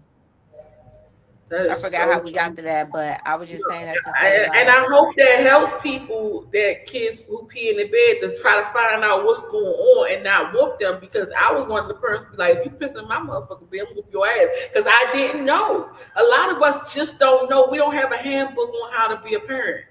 But we learn through other people's experiences and what's going on. Like you telling me, oh, don't whoop your kid because of that, or don't whoop your kids because your kid don't want to eat. Maybe he full, like he don't want to eat his food. mhm. Maybe he Or don't have a maybe big he got appetite. bellyache.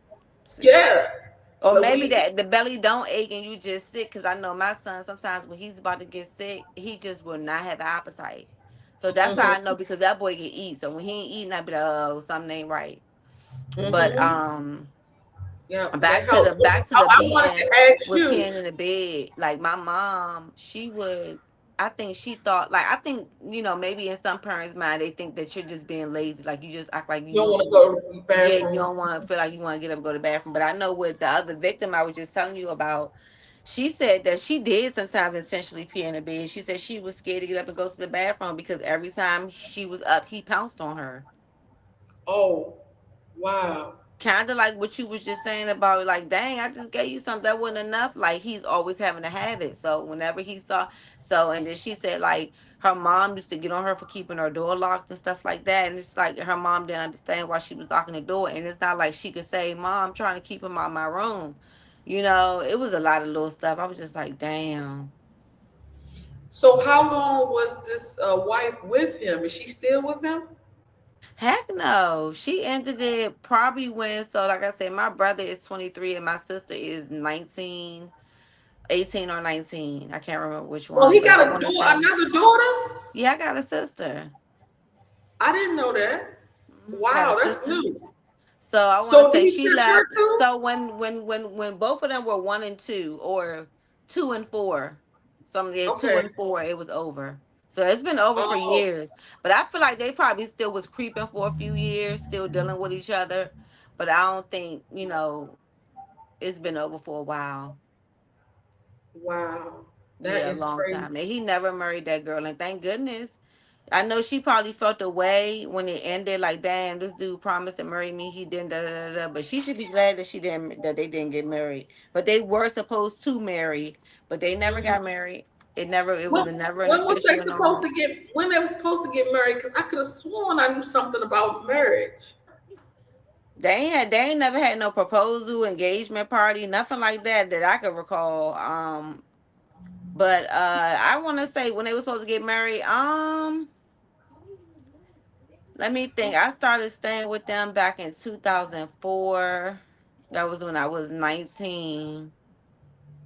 Oh, I didn't know that you stayed with them in 2004. Yeah, I stayed there for a short time, like a little, like 2 months maybe. I don't even think I was there 3 months. I was there for a short time after I had like was being rebellious at my mom's, and I wore out my welcome at Erica house. I went to my other friend Dominique house. And after that, I was like, you know what, I'm gonna try my dad because I needed to be somewhere where I could be rent free and like very low maintenance. You know what I mean? I ain't expected to do too much because I just wanted to rip and run the street shot. I wasn't trying to do nothing at that Mhm. time. I was just fun, and I'm like, I'm out of school. I'm not going to school, and stuff like that. That was my mind was at. But when I went to my dad's house, it wasn't as whatever I thought it was gonna be there because he was in my shit about getting a job and making something of myself and da da da. He was doing the right shit. He was in my shit. Mhm. But I always felt like he should have been a little bit more easier on me. I felt like he should be easier on me, but I could never figure out why I felt that way. I don't know if it's just because that daddy's girl energy that I had in me that I knew I could have with him, or if it's because I knew that we had this secret between us, and it's like, nigga, ease up off of me. You know what I mean? Right. I don't Right. know. I just know that I never would try to think on it or make that relevant. Even I think about, like, I used to be on Law and Order heavy for years. I used to watch Law and Order, and they do a lot of essay um cases and stuff, and I never even could resonate, like, because I never like could see myself as one of those characters or those victims. But maybe it's Mhm. because mine didn't happen in a violent way, or something like that. Maybe it's because of that. But Right. I understand that. And then you also put it in the back of your mind like it didn't happen. You was in denial. You told yourself it didn't happen. Just the same way I did. Like, oh no, it didn't happen. It wasn't that bad. And now that I look at it, I'm like, it was that fucking bad. I was just young and try to you was trying to forget handle it about the it. best way you knew how. Yeah. I've tried to forget about it because I told myself all types of stuff like, no, it was fast. So it didn't even last long. It didn't even hurt. It went soft, you know? It wasn't like that bad. It was small. I told myself everything to make myself feel like I never got I never, had to deal with that, Right. you know? I And know now for it's me, like, I was like, this is not going to happen again. And when I seen that the coast was clear to some degree, like he didn't attempt again, he never tried again. He is like, because what happened was after he penetrated me, that same day he told me to get in the shower. He tried to come in the bathroom, but I had the door locked, and he was trying to get in the bathroom. He was like, "Come." He was like, open the door." I was like, "No, I'm in here showering." He was like, "Oh, I was gonna get in there with you." I was like, "No, you're not." And then it sounded like I heard him laughing on the outside of the door. And then he's like, I don't know if he said this or whatever he said or he didn't say. I just got the energy of like, all right, like let me leave her alone, and he left. And so I finished showering, I dressed in the bathroom, everything. And I cannot recall what else transpired after that. I just know that from there I do not recall any instance where he ever tried to do anything while I was sleeping, because that day he lifted me out the bed while I was sleeping and put me in the bed with him. But I've never had another instance like that. But also I feel like I went a while without going there for a second. I gave it some time. I can't really recall, because around that time too, come on now, I'm 15 years old. I'm living life. I'm trying to experience things now. So I'm outside. So I probably was like, now shit, at this point I could have been starting my promiscuity, because now I'm open and I'm confused. Mm-hmm. You know what I'm saying? Mind you, I'm not open as in um like uh physically. I just mean like I'm exposed now. So now I Yeah. want to go, you know what I'm saying? But I was already active as well. And he knew Mm-hmm. this. And he allowed me to know this. Not that day, but soon after that, he told me, like, yeah, I know you wasn't no virgin either. And I was thinking about this the other day, that he had said that to me, because it's like, damn, as my dad, like, even though you know you did something you shouldn't have done, and you found out it doing something you shouldn't have done, instead of you saying like, I know you weren't no virgin, as if that was disappointing to you, not because of the reason it should be disappointing to you, but Yes, because of the exactly. fit. Yeah, like, because you like, well, I don't know. Because you wasn't the one who made me not a virgin. Like that's basically like he was like your nigga would do. Like you had sex with a nigga and you this is your first time doing it with him. He'd be like, man, I knew you wasn't a virgin because that was supposed to be for me to have. Like he wanted to take that. Like you got to be. I swear, the devil fucking created him with his own hands. This nigga is sick. Color what? Hold on a It's second. bro. The what he at 7-Eleven? The red, the same one he always give me, the red one. Do they got that one? Oh, exclusive. What I was about to say. It's wild. It's fucking Dang, it was wild. something else I wanted to say to that. But then it kind of like um now I can see why you acted the way you acted. Like we went Oh places. wait, I'm sorry. Before we say that part, yeah, back to him saying that. Yeah, so it was that. But also, I'm like, damn, he didn't even respond. Like, and he can't, because he was doing something he shouldn't have been doing. But it's like, a father should be like, well, damn, if I'm finding that my child is it has been broken down there, and it's like too soon by age, right? I would Hmm. probably be trying to figure out, did somebody else hurt you? Were you violated? Like, did somebody, you know what I'm saying? Like, that Yeah. that ain't that was never even a thing that came up. Like, I'm just Hmm. like, that's crazy to me. I can't even never recall him ever coming off father, like, having that mannerism, even verbally, and saying like, don't let a nigga do this to you. Make sure. And the only thing I've ever heard him say was, um, like, to the fact that, because he will always, when we go out, he will always allow me to get steak. So he'll always be like, yeah, you're gonna have expensive dates, or you're gonna be running these niggas pockets up, or something like that. But he's never ever said gave me any other type of advice, Hmm. or anything. Like, he's just, It's crazy. and you I can't when you're sick like that. So it just all exactly. makes sense. It's all coming to you now. It's like a puzzle.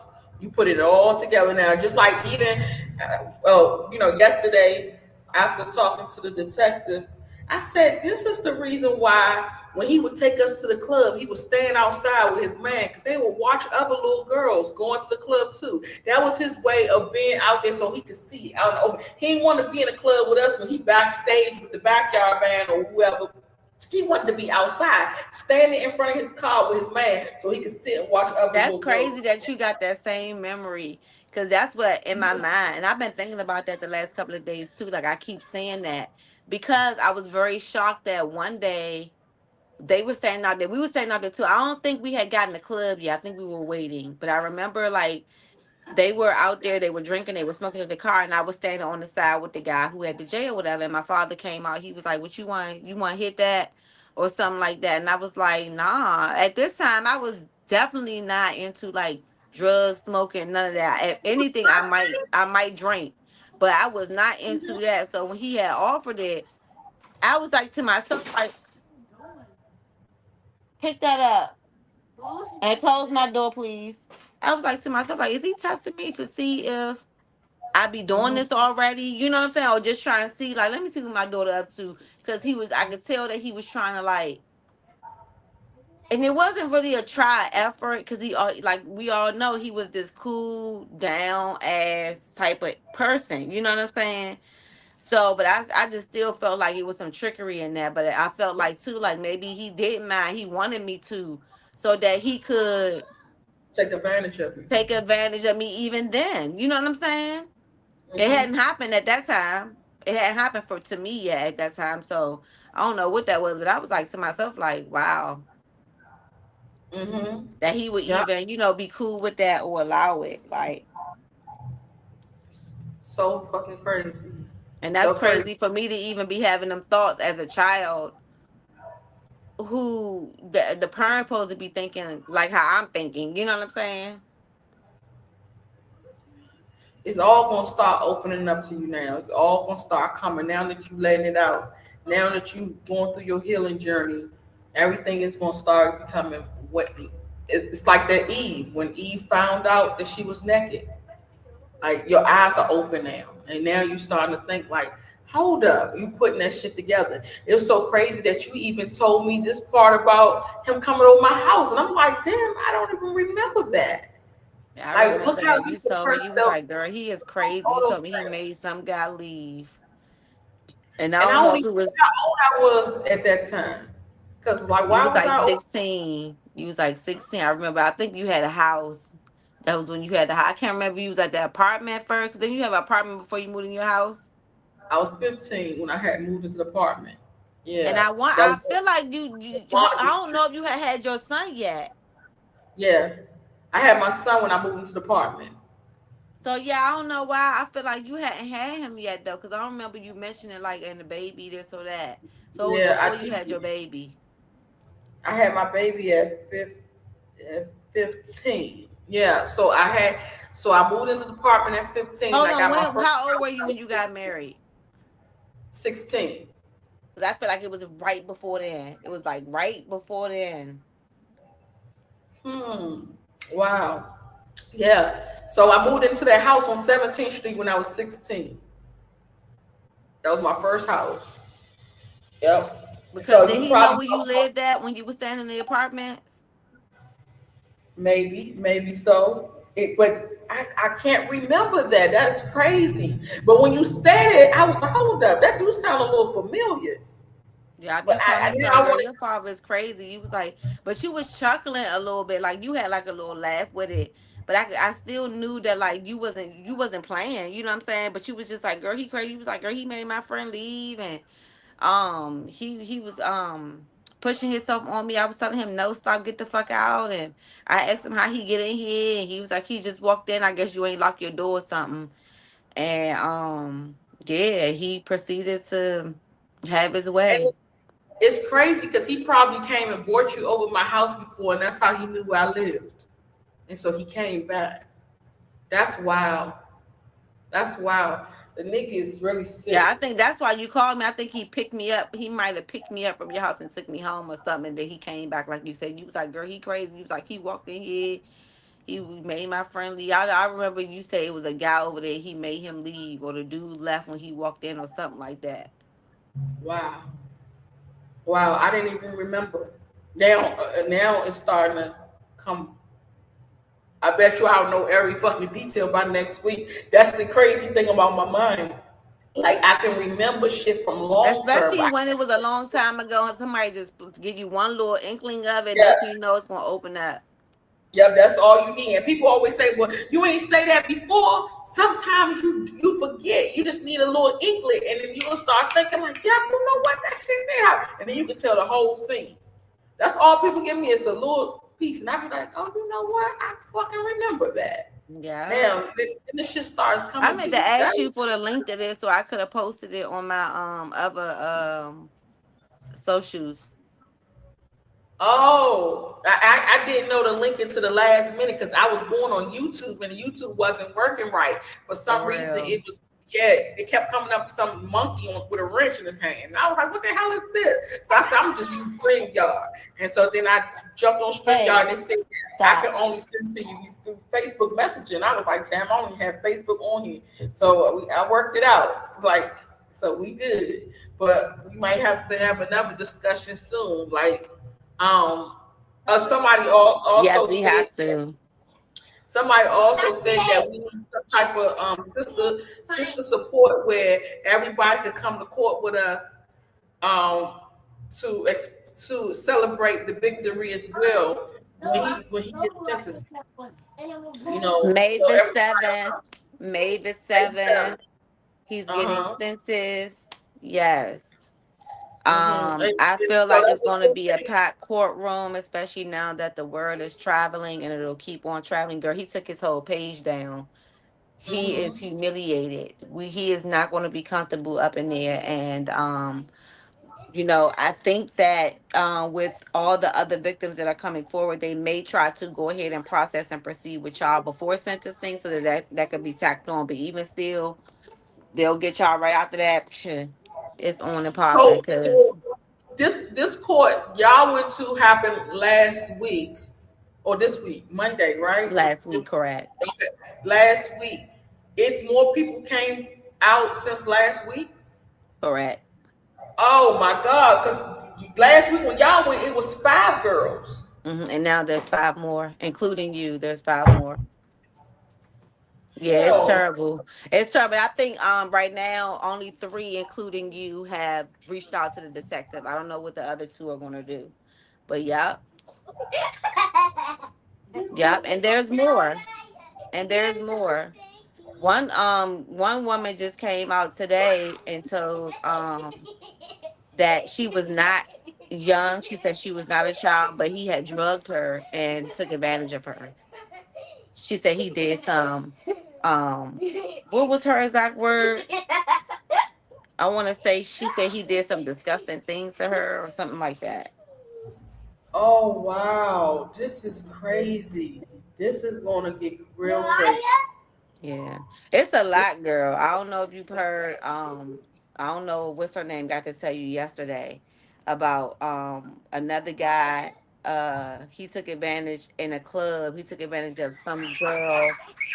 Hey, come on, stop. He took advantage of a girl that is was how do you say I want to say she may have been under the influence, but she was described as being they didn't say autistic. They used another word that could mean that, but I feel like, oh, maybe she said impaired or something like that. Yeah, so Okay. she was, yeah, he took advantage of somebody that was under the influence, basically. And they reported him and they banned him from coming there. So he's been stinking. Okay, different things have been happening, and he's been wiggling his way around town out of it. But he's been stinking. So now that this has happened and people know about this, now all these other instances where things have happened are starting to come up and out, and people are saying, "Oh my God."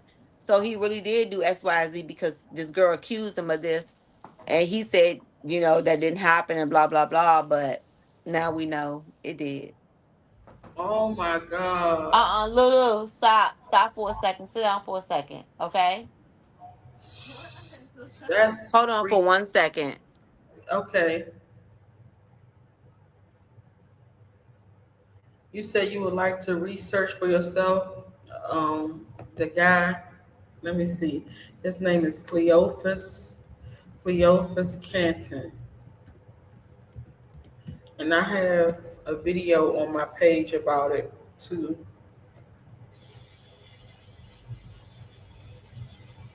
It has been showing up on the DMV socials. Yes, it's going viral right now. It's going viral right now because he just went to court. They just went to court last week. Sentencing is May 7th, though, and 5 girls showed up and testified against him. And right now, he's facing 20 years. and he had it's 15 charges, but it's all second degree rape and sexual assault, and sexual assault in a family member's home or something like that. But with my situation, it's gonna make it first degree. And as far as my situation, the warrant was served yesterday, but we waiting for a court date so that I can testify. What you want? You want the phone? Oh, okay. Oh, I can't hear you. You might still be on mute. Who? Oh, yeah, you was on mute. Yeah, so I didn't hear if you was talking. Yeah, somebody said that it's going around on the DMV socials right now. I say yeah, Absolutely is. it's going viral now, and Cleopas Canton. especially because he was in the go-go scene. You know, the go-go is I'm not DC. doing nothing but honoring my father. He would want y'all to look him up. He loves being popular. He's always wanted popularity. You is silly. Oh my God, He's always wanted popularity. So please you gotta be. write him as well. Write him all of what you're thinking and feeling. He would love that. No, he wouldn't. He would not love the shit they got to say to him. He is a monster. Oh my God. It's Oh a my sad, God. really though. It's really, really sad. Yeah, it is. Really, really, really sad, girl. And how he used to stalk one of my friends that I used to work with when we worked at Bare Feed. She used to tell me, like, girl, your father was up here. I'm like, he know damn well that I'm not on the schedule. And he Mm, ain't called me or anything. So he was up there on the prowl. looking for kids. Looking for kids. And so these children ranges from age 7 to 17. 7 to 17. Yeah. So it's crazy to see how many people are coming One forward. of his victims, he dealt with, yeah, 7 to 17, or 7 to 16, or 8 to 16, and another one was 8 to 13, in which he had started offering them money when they got past a certain age. I guess he felt like, cause one of the victims, she started fighting back, or not really fighting, but standing up for herself and saying like, no, I don't want to do this, or I'm not gonna do it. And he started trying to offer her money. In one instance, he had offered her money. She said no, and he offered her $50, and she said no, and he came to the house, picked her up anyway, had his way, and she said she was so mad at herself, she felt like she might as well have taken the $50, because Mm, he still took it from her. yeah. And I'm gonna tell you, they so sick. I remember my uncle after he had did his daughter, he told her she was working for Summer Works, and she was supposed to when she was working for Summer Works, she was still in the Child Protective Service. You know, they took her from her. So when she was in there, she couldn't call Child Protective Service and say, "Hey, I'm hungry. I'm up here at Summer Works. I ain't got nothing to eat." So the only person she knew was to call her father because he lived down the street. So he came to pick her up and he told her, "Look, if I take you to McDonald's to get you a cheeseburger, you know what you got to do." And she said she was so hungry, so she went on and gave it to him so she can get that cheeseburger.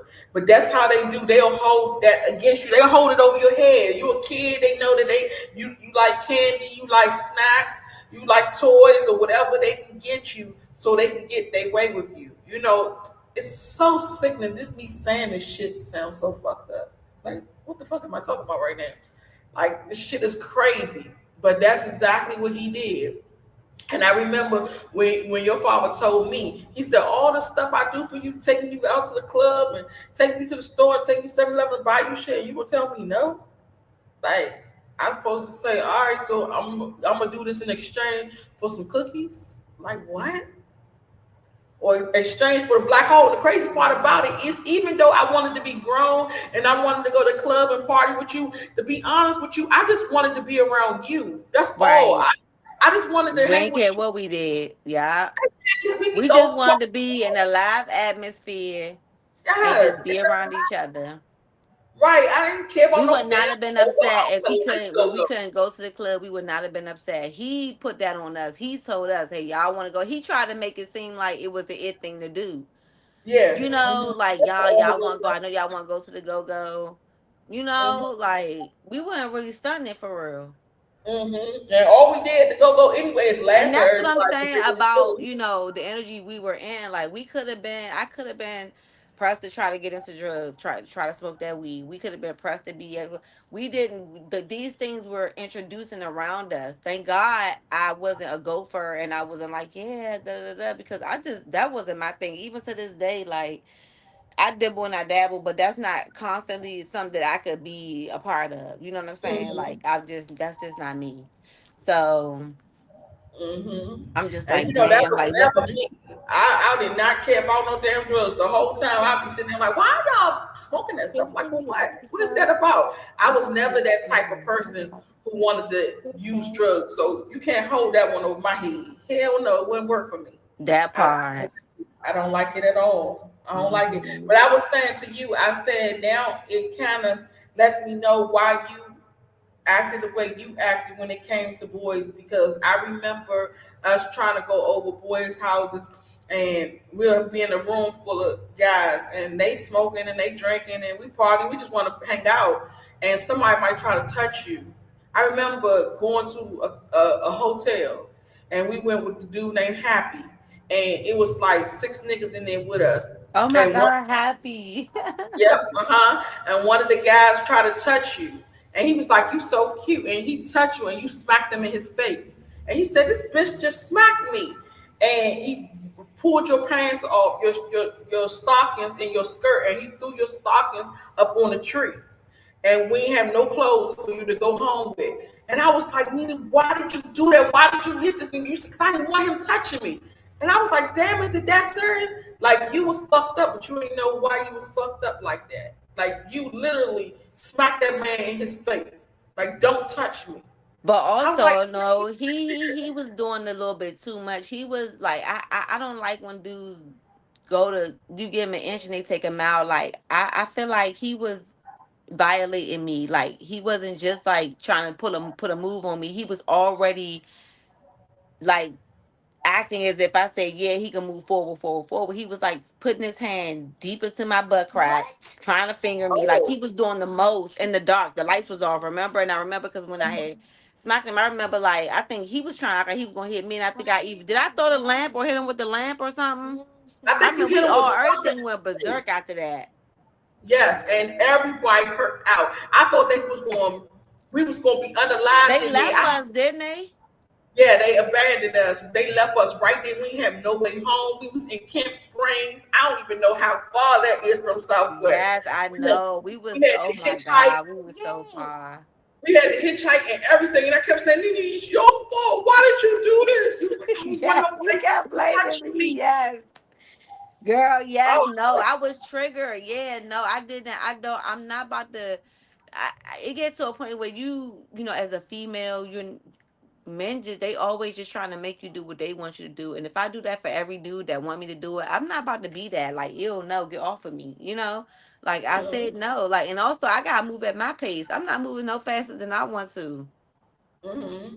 They So got to yeah, understand. he Don't be trust me, it wasn't just no. He was doing the most. He was doing the most in the dark, and I had already kept pushing his hand, moving him, just like giving all the cues of I'm not doing. You know what I mean? And he kept on trying to. It was like no. Oh, that's another story. So somebody said they remember I told this story before because I always do story time and I always tell them about my childhood best friend because I have most memories with her more than anybody else.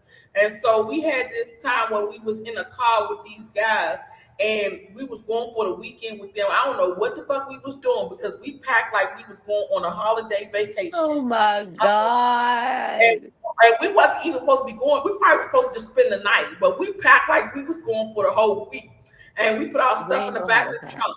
And one of the guys had some real nasty dreadlocks, and it was raggedy. And you And we was kept just pulling, pulling them off. pulling them all, and you would throw it at him up front. And he said, "Stop doing that." And you would do it again. He said, "Stop doing that." I said, "Man, you about to get us in trouble again. Stop fucking doing that." And you kept laughing because you was real goofy. And you kept laughing. You did it again. And he pulled the fucking car over. He said, "Y'all bitches get the fuck out," and put us out. And he hit that damn truck on your head. when you was trying to get your bag, I was like, oh my God, like it was crazy. I don't I even said, remember that. Nene, you got us Oh in a my lot of god. shit, a world full of Oh shit my when we was god. little. Oh my Yeah, that was God. terrible because his hair was so badly dead and damaged that you could just snap the dreads off. He ain't feel it. It was just like just coming off like it was just paper, like And he kept saying, stop, young, stop. And you just doing it anyway. All his dreads was up front with him.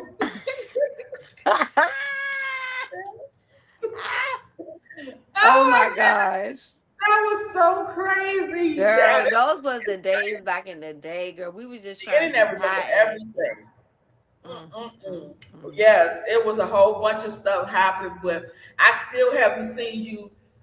Oh Lord, it's been so long since I seen you in person. Like I see you Yes, on. I know. It's been a long time, V. That's Yeah. crazy. It's Because been. even the detective, when she was talking to me yesterday, she was like, have you ever told me? I said, I haven't talked to Nene in years. That we just rekindled a month ago. She said, yeah, because you wasn't there for the trial when we first started doing it. I said, I had no idea. She was like, yeah, because I heard about you, but I didn't see you. She said she think you was living in Africa or whatever. I said, yeah, I just rekindled her. She said, well, it's good that you did because now you can finally get justice for what happened to Mm, you. I said, yeah, mm, things happen mm. for a reason. Everything happened for a reason. Yes, Lord. Mm, mm, mm. Yep, that is. Girl, I cannot believe this. And when they called me, I was in the office, signing for a new lease for our new place we just moved in.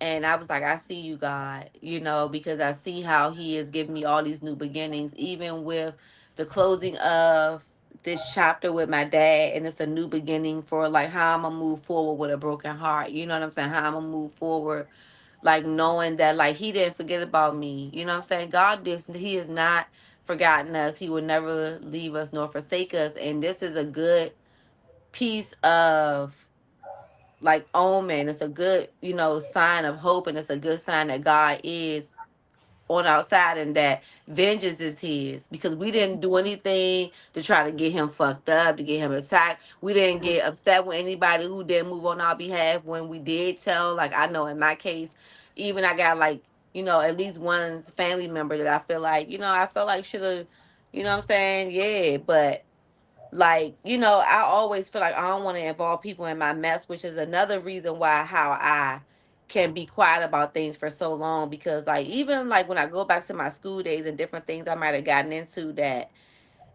I always felt like it was like, for instance, when I got into different challenges with people who might have wanted to fight me, or I might have got into arguments or whatever. I got cousins, I got family. I went to school Mm-hmm, by myself, but I wasn't by myself. But I would never mm-hmm. call them and let them know, like, yeah, this girl approached me, or yeah, I got into a fight with this, until after the fact, and they were always like, especially my aunt, whatever. She's like, why you ain't called? Da, da, da. Like, I can handle this. I got it. You know what I'm saying? I never Right. want to involve people in my troubles, especially if I can handle it. And if it gets to a point where I can't handle something, I pray that I have enough common sense to reach out and ask for help. But I'm just somebody that don't do that. I'm not well with doing that. You know what I'm saying? Because I got me. If nobody Mm-hmm. else got me, I got me, and I got others.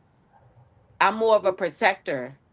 You know what I'm saying? Like I said, I was willing to take this to the grave, but when I found out there were others, that's when I really was like, I cannot be quiet about this anymore, and something has to be done, because now if I do continue to be quiet, he's going to keep going and getting other More people. victims. Yeah, more victims. So, I Mm-hmm. went a period where I tried, but I know I didn't put my best foot forward, because I was still dealing with the fact that this was my reality, that I came out about it. It's real. It happened. And now I'm having to move forward,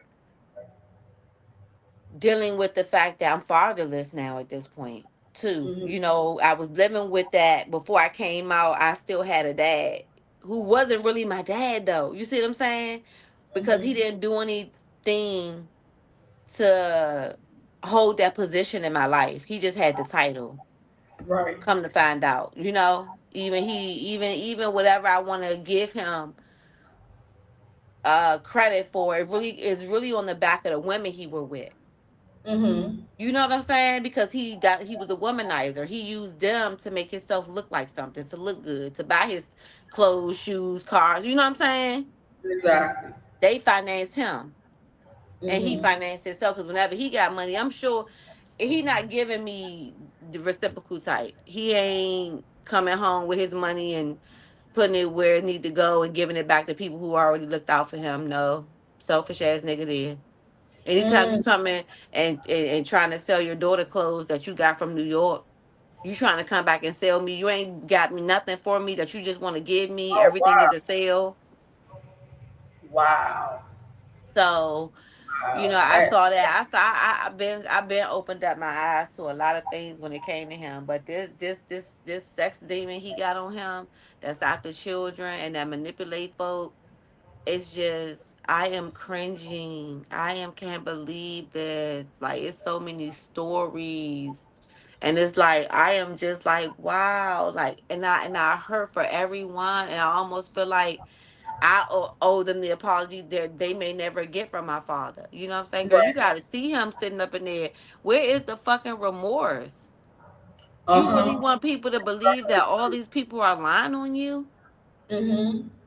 They said that he was really cocky. Like he figured, like, I'm not gonna get no time for this. Like he was like, whatever. He could have took the plea, but he didn't because he said, "Oh, you know And who I I'm am." so glad too that I shared limited information with you as this case was going and everything, because that's good. Because I talked to the detective yesterday. After she talked to you, she wanted to talk to me. And she asked me, like what I shared with you, whatever. And I was like, really nothing. And I shared the text that I sent you, and I sent her the screenshot because she wanted it. And I just told you in that text that he had been found guilty, and that prior to that I had said that, like, girl, this a real trial, because I was in awe, like, girl, no, he's really on trial, like we really got witnesses, and they got us in and out the court, like it was a big thing, like this is something so new to me. So I was just so glad that you know I was honest when I told her that, and I had proof of it, and that we really hadn't had no lengthy conversation. Like this is our most lengthiest conversation that we've had Uh-huh. since this whole, you know what I'm saying, ordeal or whatever. And honestly, in a long time as well, because I supposed to been getting at you about my credit as well. So that's a whole nother conversation we got to have. But yeah, um, That's the same thing I told her, and she said, "Okay, so y'all stories match up because when I asked about you before, she said that you was in Africa. I said, yeah, I was. So she didn't know because we didn't talk to each other, and we just rekindled last month. She said, yeah, she told me that. So the stories match up perfectly because we don't got no reason to lie. What are we hiding? And then she even asked me for the pictures of the day that it happened because I still have the pictures of the day that it happened. I still have the oh yeah, clothes. she asked me. I supposed to be like, I'm gonna thank you for mentioning. I'm gonna look tomorrow.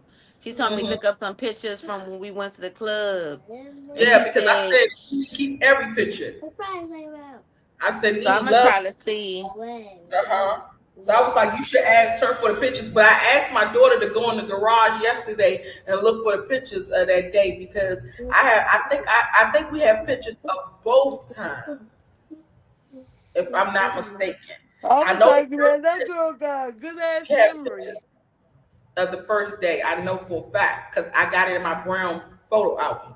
So my daughter said she's gonna look for it for me, and then I said, ask Nene to look for it as well because she has a lot of pictures too. We might even Okay, have a I picture am. with them. I don't know. I am. Chicken. I know Yeah. for a fact I got the pictures that you took.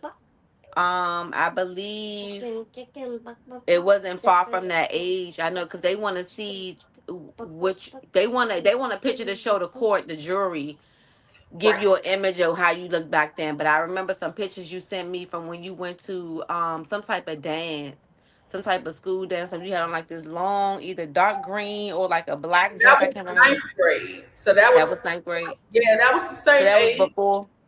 That was after. That was after he had already touched you. Yeah, but it's the same around the same facility because it's the same year. Right. Yeah, Wow. it's Okay. the same year. So I explained to her that around the time that it happened because I lost my virginity March of 2000.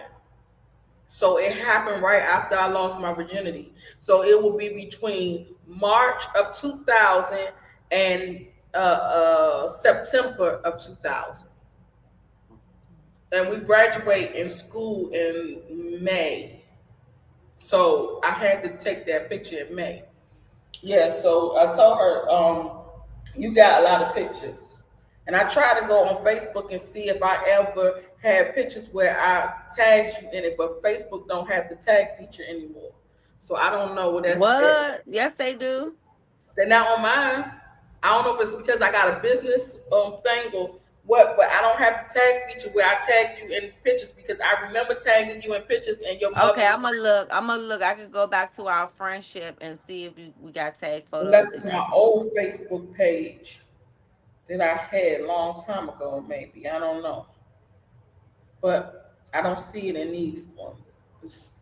So I will have to look at my photo album. But my daughter, she's there, so she can find it for me and send it to me, and then I'll send it to the detective, and then I'll just come back when it's time to testify or whatever supposed to happen next. Yeah, because that's what I was about to say. When you gonna come over here? She said, "Oh, he's been charged in Maryland." She said that she served him the warrant yesterday while he was after we got off the phone. She got the warrant Because from the I'm judge. coming. I'm gonna come to court every time that you're coming. I'm gonna be there with you, Hmm. and So she told me she I'll will see let if me any know other a day. victims can come too. But I'm gonna come. Hmm.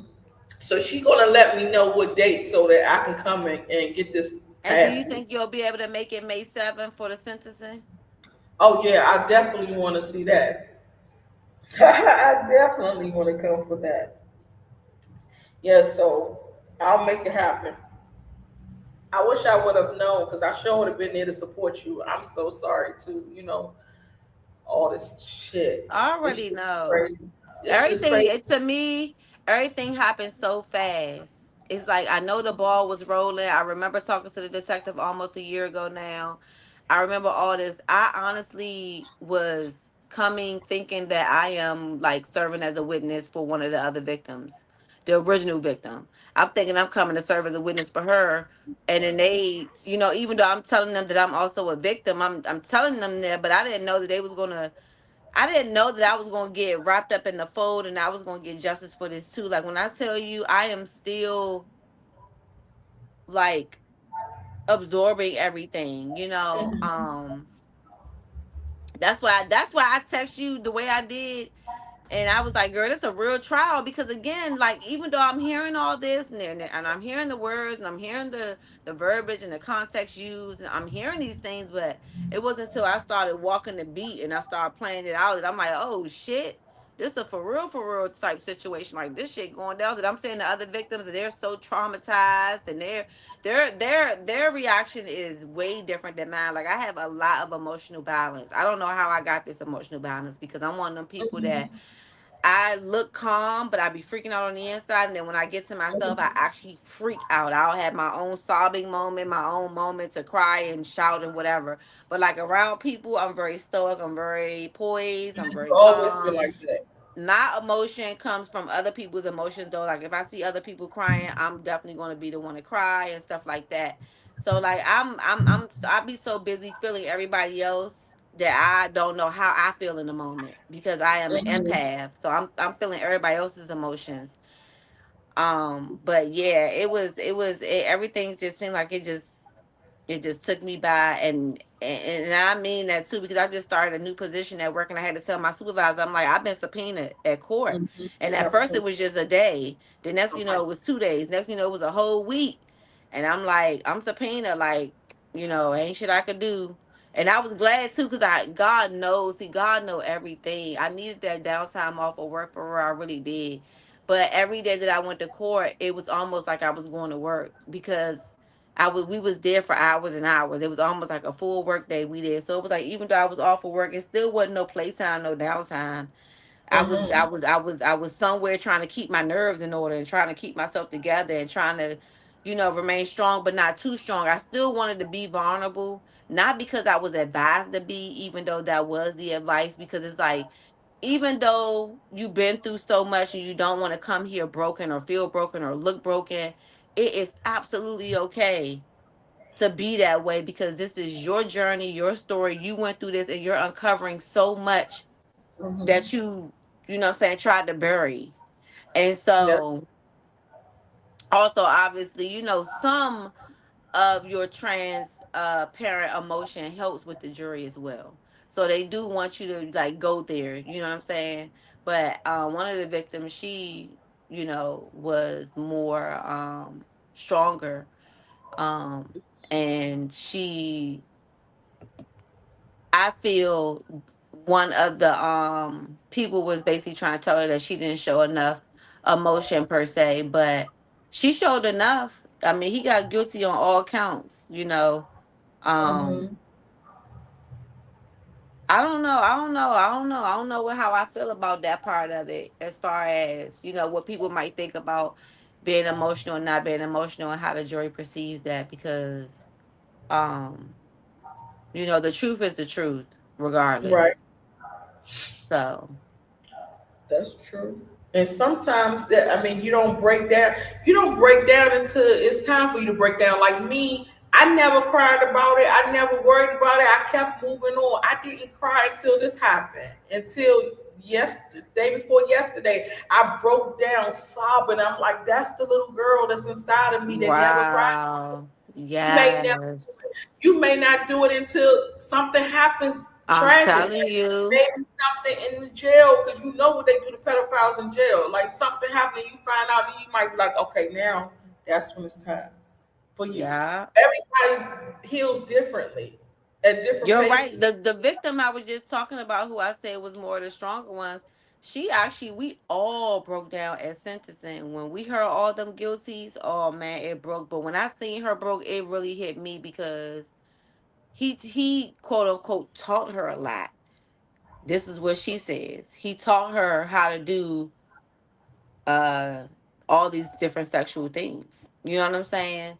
And so I know that, like, she owned it, almost how, like, you try to Mhm. own it, but it's breaking to her, because it's like it opened her up so early on to things that we would have never been curious about. We would have never shared parts of ourselves doing, and things of that nature.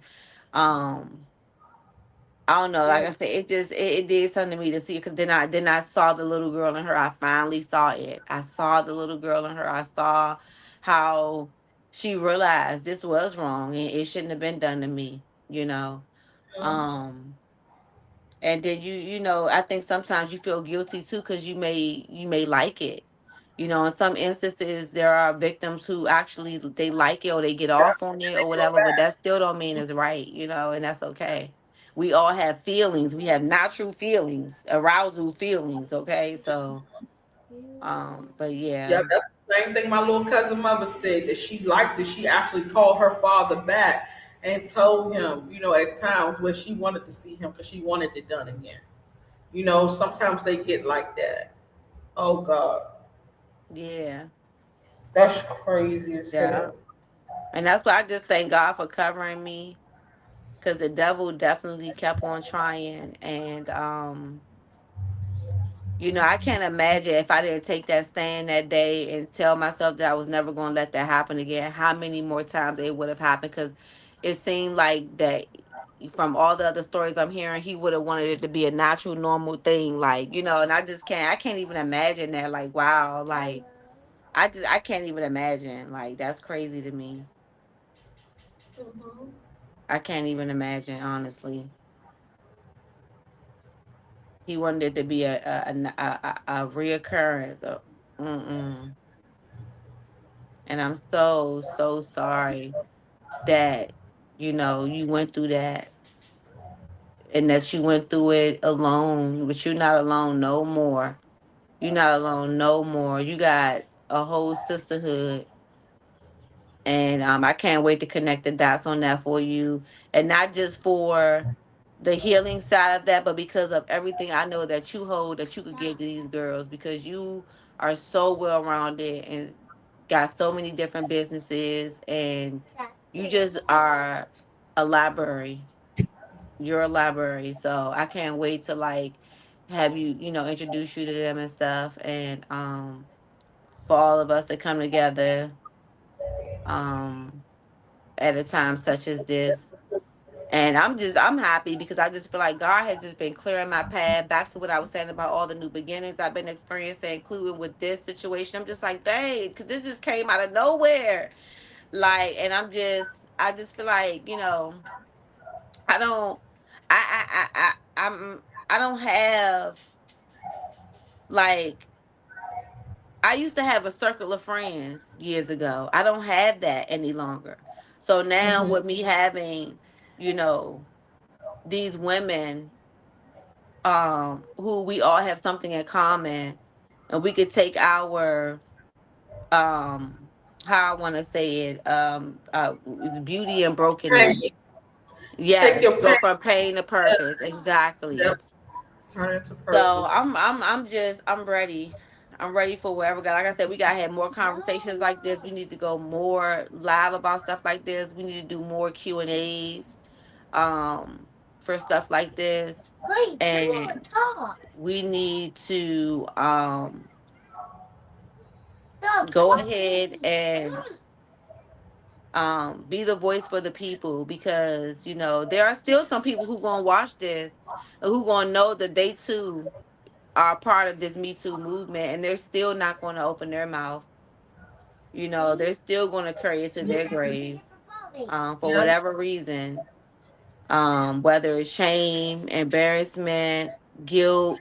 Really embarrassment. Whether sometimes people feel like they're going to Scary. rip a whole family apart if they say something, and I get Mm-hmm. that too. I get, And that's how I feel. not feeling like you're the blame for how shit goes. And it's never you. It was never you. It's that person. Whoever you are, it's not you. You're not fucking nothing up. And even my father tried to tell me, "Oh, you took my only family I had away from me." When I came out with my truth, I took your family away. No, I think you took your family away when you did the act that you did. Mm-hmm. Don't project onto me. Exactly. Exactly. And that's why also these conversations are really good, because like right now I'm reminded of different things I need to make sure I point out in my victim statement that I have to prepare, because I'm thinking about things now, things he said, things I can now answer to that I didn't have the courage to say before. I'm going to say it loud and proud. Mm-hmm. Yeah. And I also definitely want to meet the little girl. The little girl. Because when I left the house that day, I was like, damn, I wish I could say something to the mother and tell her that she got to watch that little girl. And all my life, she been running through my head. The picture of her, I could see her, the way she looked, and it runs through my head. Damn, I felt like I should have protected her. But even if I would have said anything, the mother still would have been with him.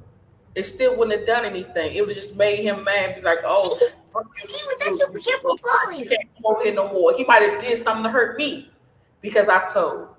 But I wanted so bad to save her, and now to see And that that is so sad, because that's when he started on her. when we He left, was already touching her. As you said, even you said she was about 8 at that time, and that's when she, even yep, by her own recollection, she said it started at 8 years old.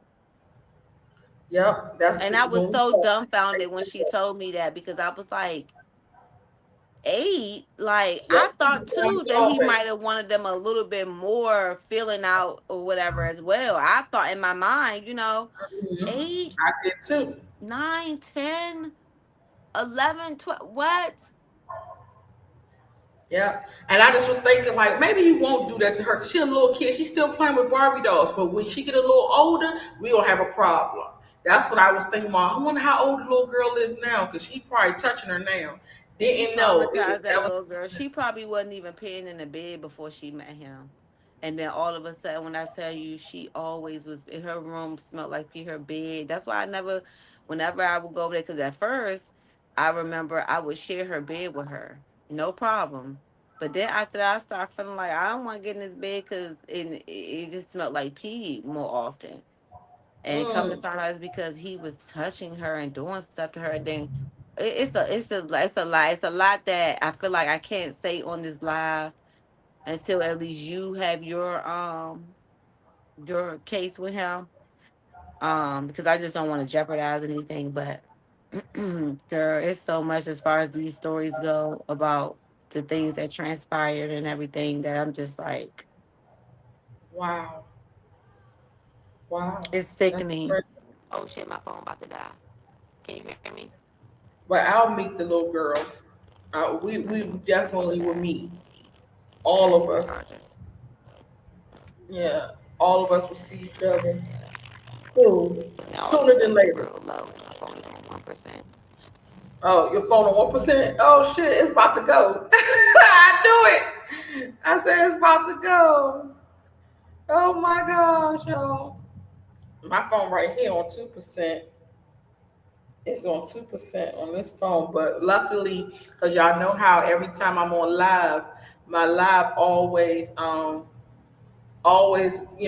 going because my phone be about to go. Now, my phone is on 2%, but I'm on live on TikTok.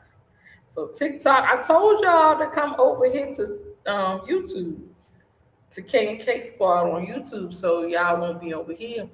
But yeah, he's in prison now. He been arrested, waiting for trial for a year.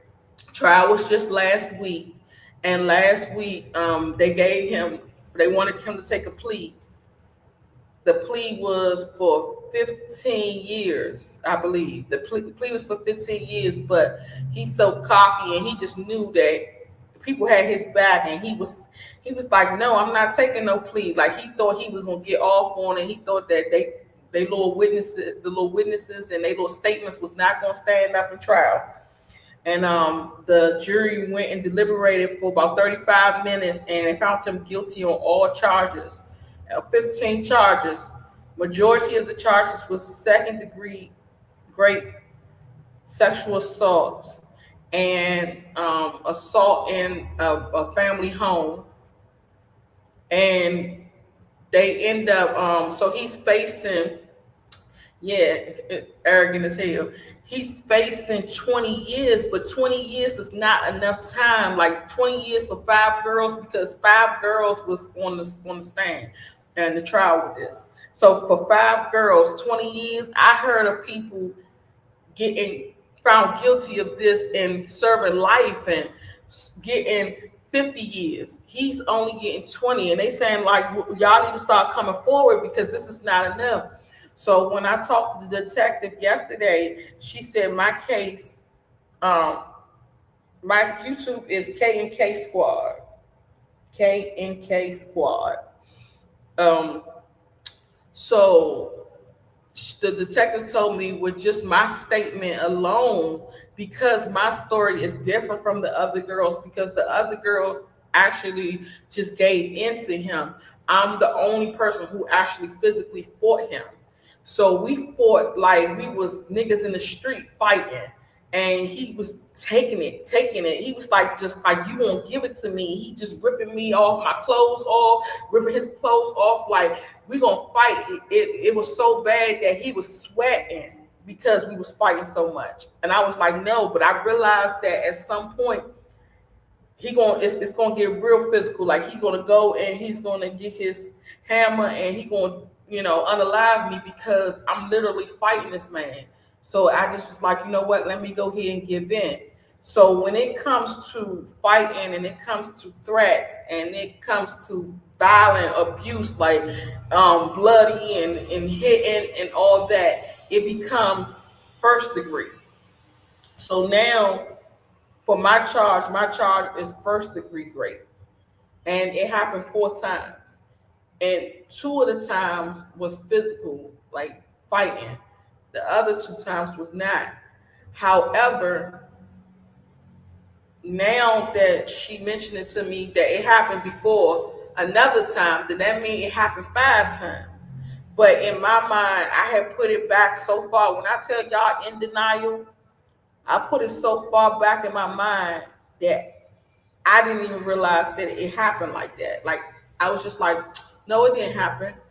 Well, eventually I gave in, so it wasn't great, or maybe because it was too small, it wasn't great. I was just making all types of excuses and all types of reasons why it wasn't. And growing up, I heard of other people getting great, but I heard of it being bloody or it being it hurt them or they was bleeding or it was really physical. So I was like, well, mine wasn't too bad. So I'm glad I didn't have to go through what they went through. But it still happened. I was only 14 years old. 14 years old, you should not be fighting a 34-year-old man to get off of you, you know? So finally, once my friend had came out and she told me that they was in court and they was going through this, and I was like, she was like, your name was brought up too. And I was like, how? Because I never told anybody. If I didn't tell anybody anything, I'd have been like, oh, my friend father tried to touch me before. But I never, went into detail with it. And then even with my kids, I never told my kids. I just be like, oh, you can't go to sleepovers because people try to touch you. And I had a man try to touch me before and stuff like that. So I was so in denial when it came to this. But when she told me and she was like, we're going to court and your name came up and you got to come and testify, I was like, what? And then I really started thinking deep into it and I just broke down. I just literally broke down. I finally letting it out. And I'm like, this is going to be the year we heal out loud because we need to stop these predators. We need to stop holding out, holding on. But some people just can't speak out. Some people, if they speak out, things will happen to them. So they have to protect themselves. But my situation, I feel like if I would have spoke out, I would have ruined our relationship, which I thought when I was a kid. But now I feel like, no, I wouldn't have. But I feel like nobody would believe me. My family would have probably been like, I don't care. Like, girl, you shouldn't have went over there. Your grown ass was all over her house. You should have stayed home. Like, they would have blamed me for it. My uncles and them probably wouldn't have cared because they all pedophiles together. And these pedophiles stand together, I tell y'all, because her father has a message on Facebook.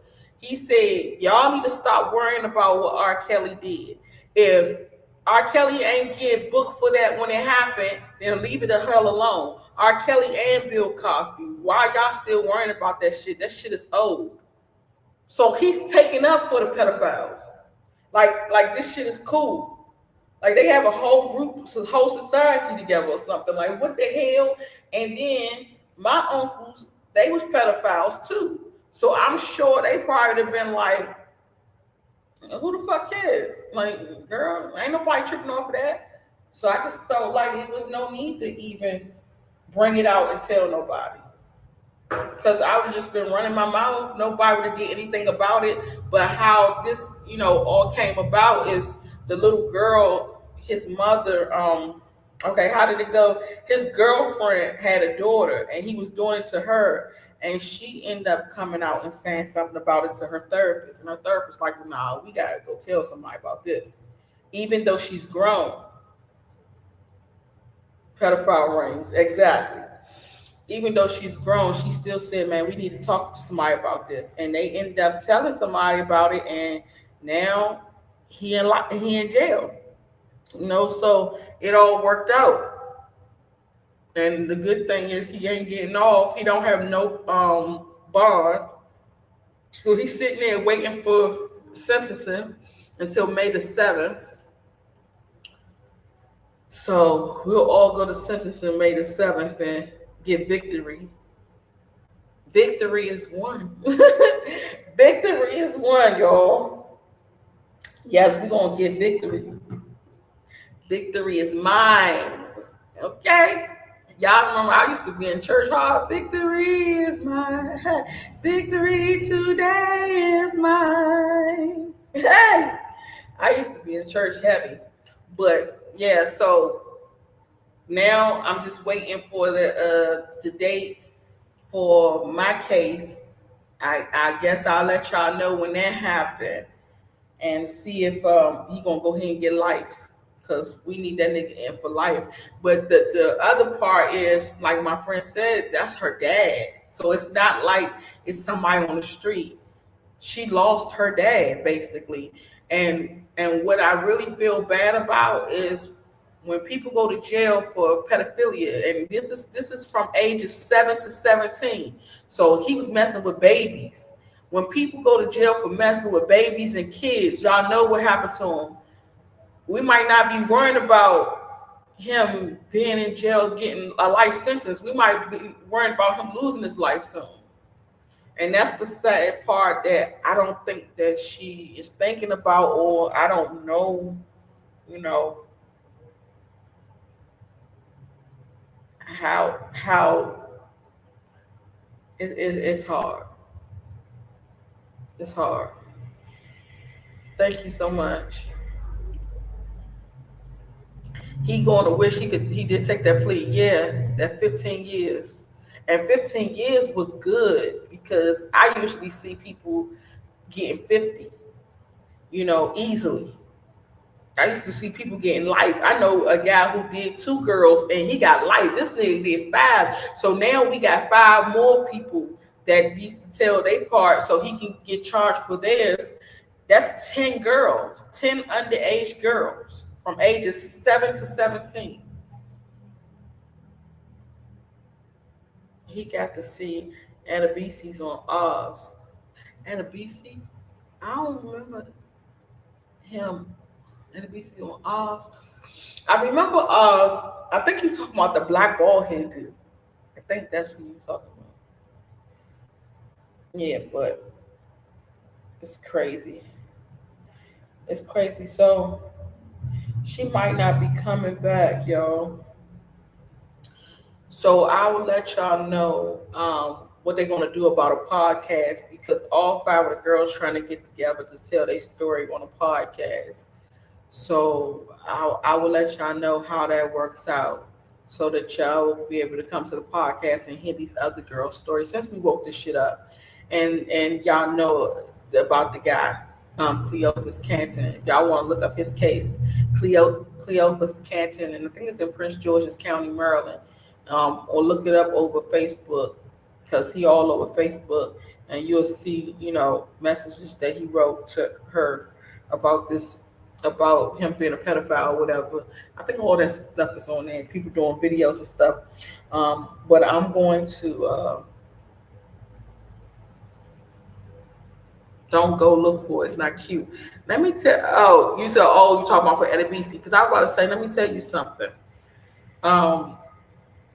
Just in case I didn't tell you before, but my uncle, he raped his daughter, right? It was really bad. It was terrible. It was the worst shit I ever heard. After he did this to his daughter, her mother went to church, and she was asking the pastor to pray for her, and they ended up taking the daughter and putting her in child protective service or whatever. She was 16, and so she was trying to find comfort, because she wasn't able to protect her daughter. Like, that's the worst feeling in the world, to see something happen to your child and you're not able to protect her. So she was going to church, and the pastor told one of the sisters to go over and comfort her. She said she needs somebody to talk to. She needs comfort. Go comfort her. So the lady was like, okay, cool. So she went over there and she was like, whatever you want to talk about, you can talk about it to me. You can say whatever you got to say. I'm here to comfort you. And so she was just filling it out. And so I ended up going to the church, and I don't know how this came about, because that wasn't even my church.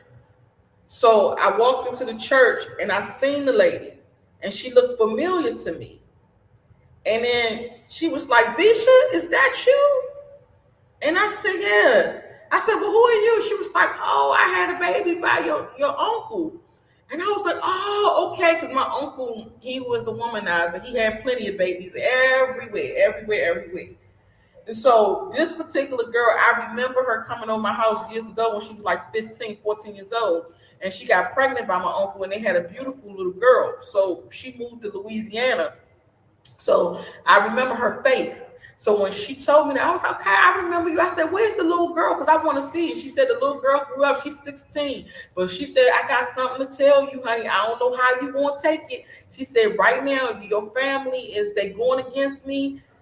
We in court and all this had happened. And so she explained to me what happened. But the lady who she's supposed to be comforting her is sitting right there listening to the conversation. So she goes in detail of exactly what happened to my cousin.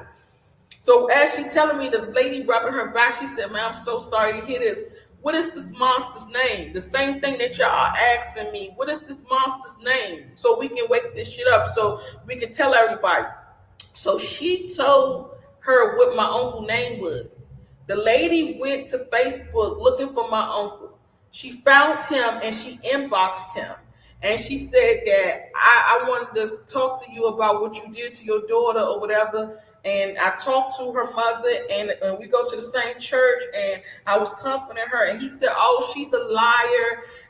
My daughter lied on me. I just now seen my daughter for the first time since she was a baby. I can't believe she would lie on me. And so he started talking to the lady, and they got to know each other, and she went to go meet him.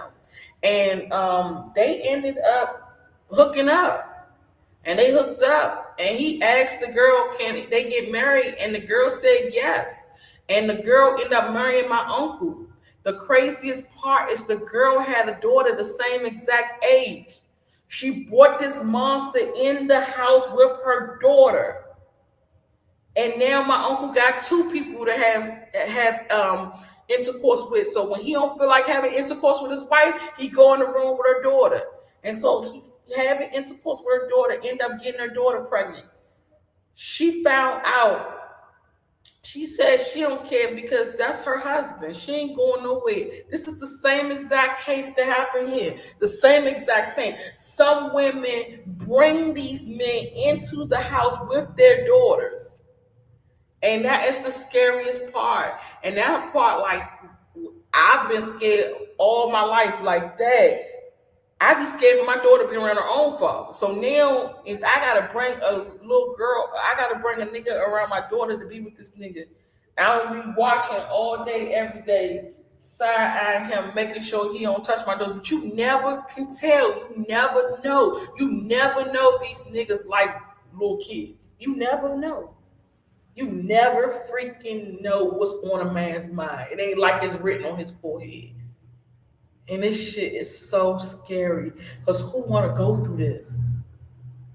It's so crazy. It's so crazy. You said he might be freezing in Maryland tonight. Yeah, maybe because it is a snowstorm. But don't go look for okay, let's not keep behind. But when you look for shit, you find shit, literally. And that's exactly what she went to do. She went to go look for my. They still married to this day, and he's still messing with her daughter. And the crazy part about it is he was married to another woman when he raped his daughter. And come to find out, she found out that he raped his daughter, so she left him. And when she left him, she found out he raped her little sister. And now he with this girl raping her daughter. These pedophiles can't be stopped.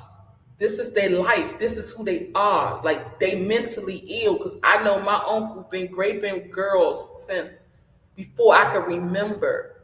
I've always been scared of him. I told y'all this long time ago. I've always been scared of my uncle. Like, since I was 5 years old. No, I was 4. When I was 4 years old, my uncle was real fat. He was about 14. Real fat. And my mother always take him over my house and she gonna feed him some pasta. She gonna make some spaghetti or some lasagna because that's his favorite foods. And so she was taking him over my house one day and she said, I want y'all to stand. She want to put her hand out there. Y'all remember how I used to catch the cabs back in the day? She want to put her hand out there in the rain. She said, y'all stand up under the balcony while I try to flag the cab down. I'm standing up under the balcony with him. He's 14. I'm about 4. And he got his penis on my back, rubbing it on my back. I said, man, this nigga is sick. I was 4. He was trying to groom me then, so I always ran from him. So my mom, she wants to leave him at my house at times and watch me. I said, Mom, I don't need nobody watching me. She was like, No, he gonna watch you until I come back. I said, No, we don't need no babysitter. We good over here. I got my little brother. He's 2 and I'm 4. I'm gonna watch my own little brother. I'm good. I don't need him watching me. She still want to leave her. So I made up this song, and my uncle name was Chucky. So I made up this song and I said, Mommy, Mommy, please don't leave me, because Chucky got something up his sleeve. And if you leave, then I can't sleep, because Chucky gonna put his hands on me. And I'm singing it to my mother, and she's still not getting it. Like, your brother is a pedophile. He's going to mess with me. And she's like, girl, go sit down, be quiet. So many things parents do, they don't pay attention to their children. And their children be crying out. And they do not pay attention. And it's so crazy because when you in the hood, it's like this is the norm. When you in the hood, it's normal for you to be around pedophiles and nobody cares. It's normal for uncle to touch you, for you to get raped and you to get sexualized. That's why I said even my cousin, when my grandmother told me, I could still hear my grandmother in my ear. She said, stay away from Andre. Stay away from Andre because his father raped my little sister when she was 5. And I'm like, why the hell are you telling me to stay away from him? Why you got this nigga in my house? Like, why is he even living with us? And she's like, oh, we need the money. He get a social security check every month because he retarded. So we need the money. So y'all got a retarded, grown-ass Andre the Giant ass man in the house with me, and I'm 5 years old, and I'm supposed to save myself. Like, how dare y'all? But this is the shit that we deal with in the hood all the time growing up. It's so crazy. I just want other people to just start coming out and just healing out loud, being able to talk about it, not being ashamed about it.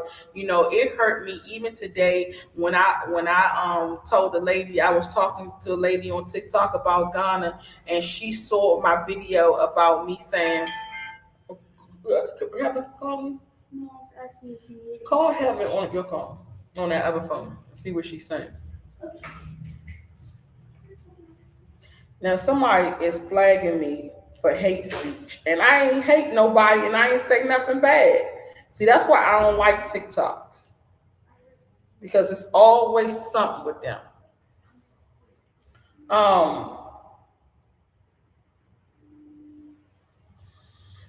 So what I was saying was, I forgot what I was saying. Damn, I just lost my train of thought.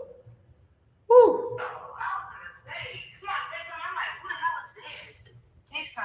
Heaven, you wanted to talk to me? You wanted to show me your hair? No, I wanted to tell you, like, I think, like, I'm, like, this gonna sound bad to say you gonna get mad at me, but I feel like I'm dying. Why? Because, like, recently, like, even it started in town, and I was telling you about it, but I told you I was feeling sick and dizzy. Okay. And it was Okay. the night they were supposed to go to 7-Eleven. Hold on, let me end this live, y'all. I have to go now. My daughter is talking to me. So I'm gonna see y'all on the next video, the next live, and I'll be back again. Let's end this thing.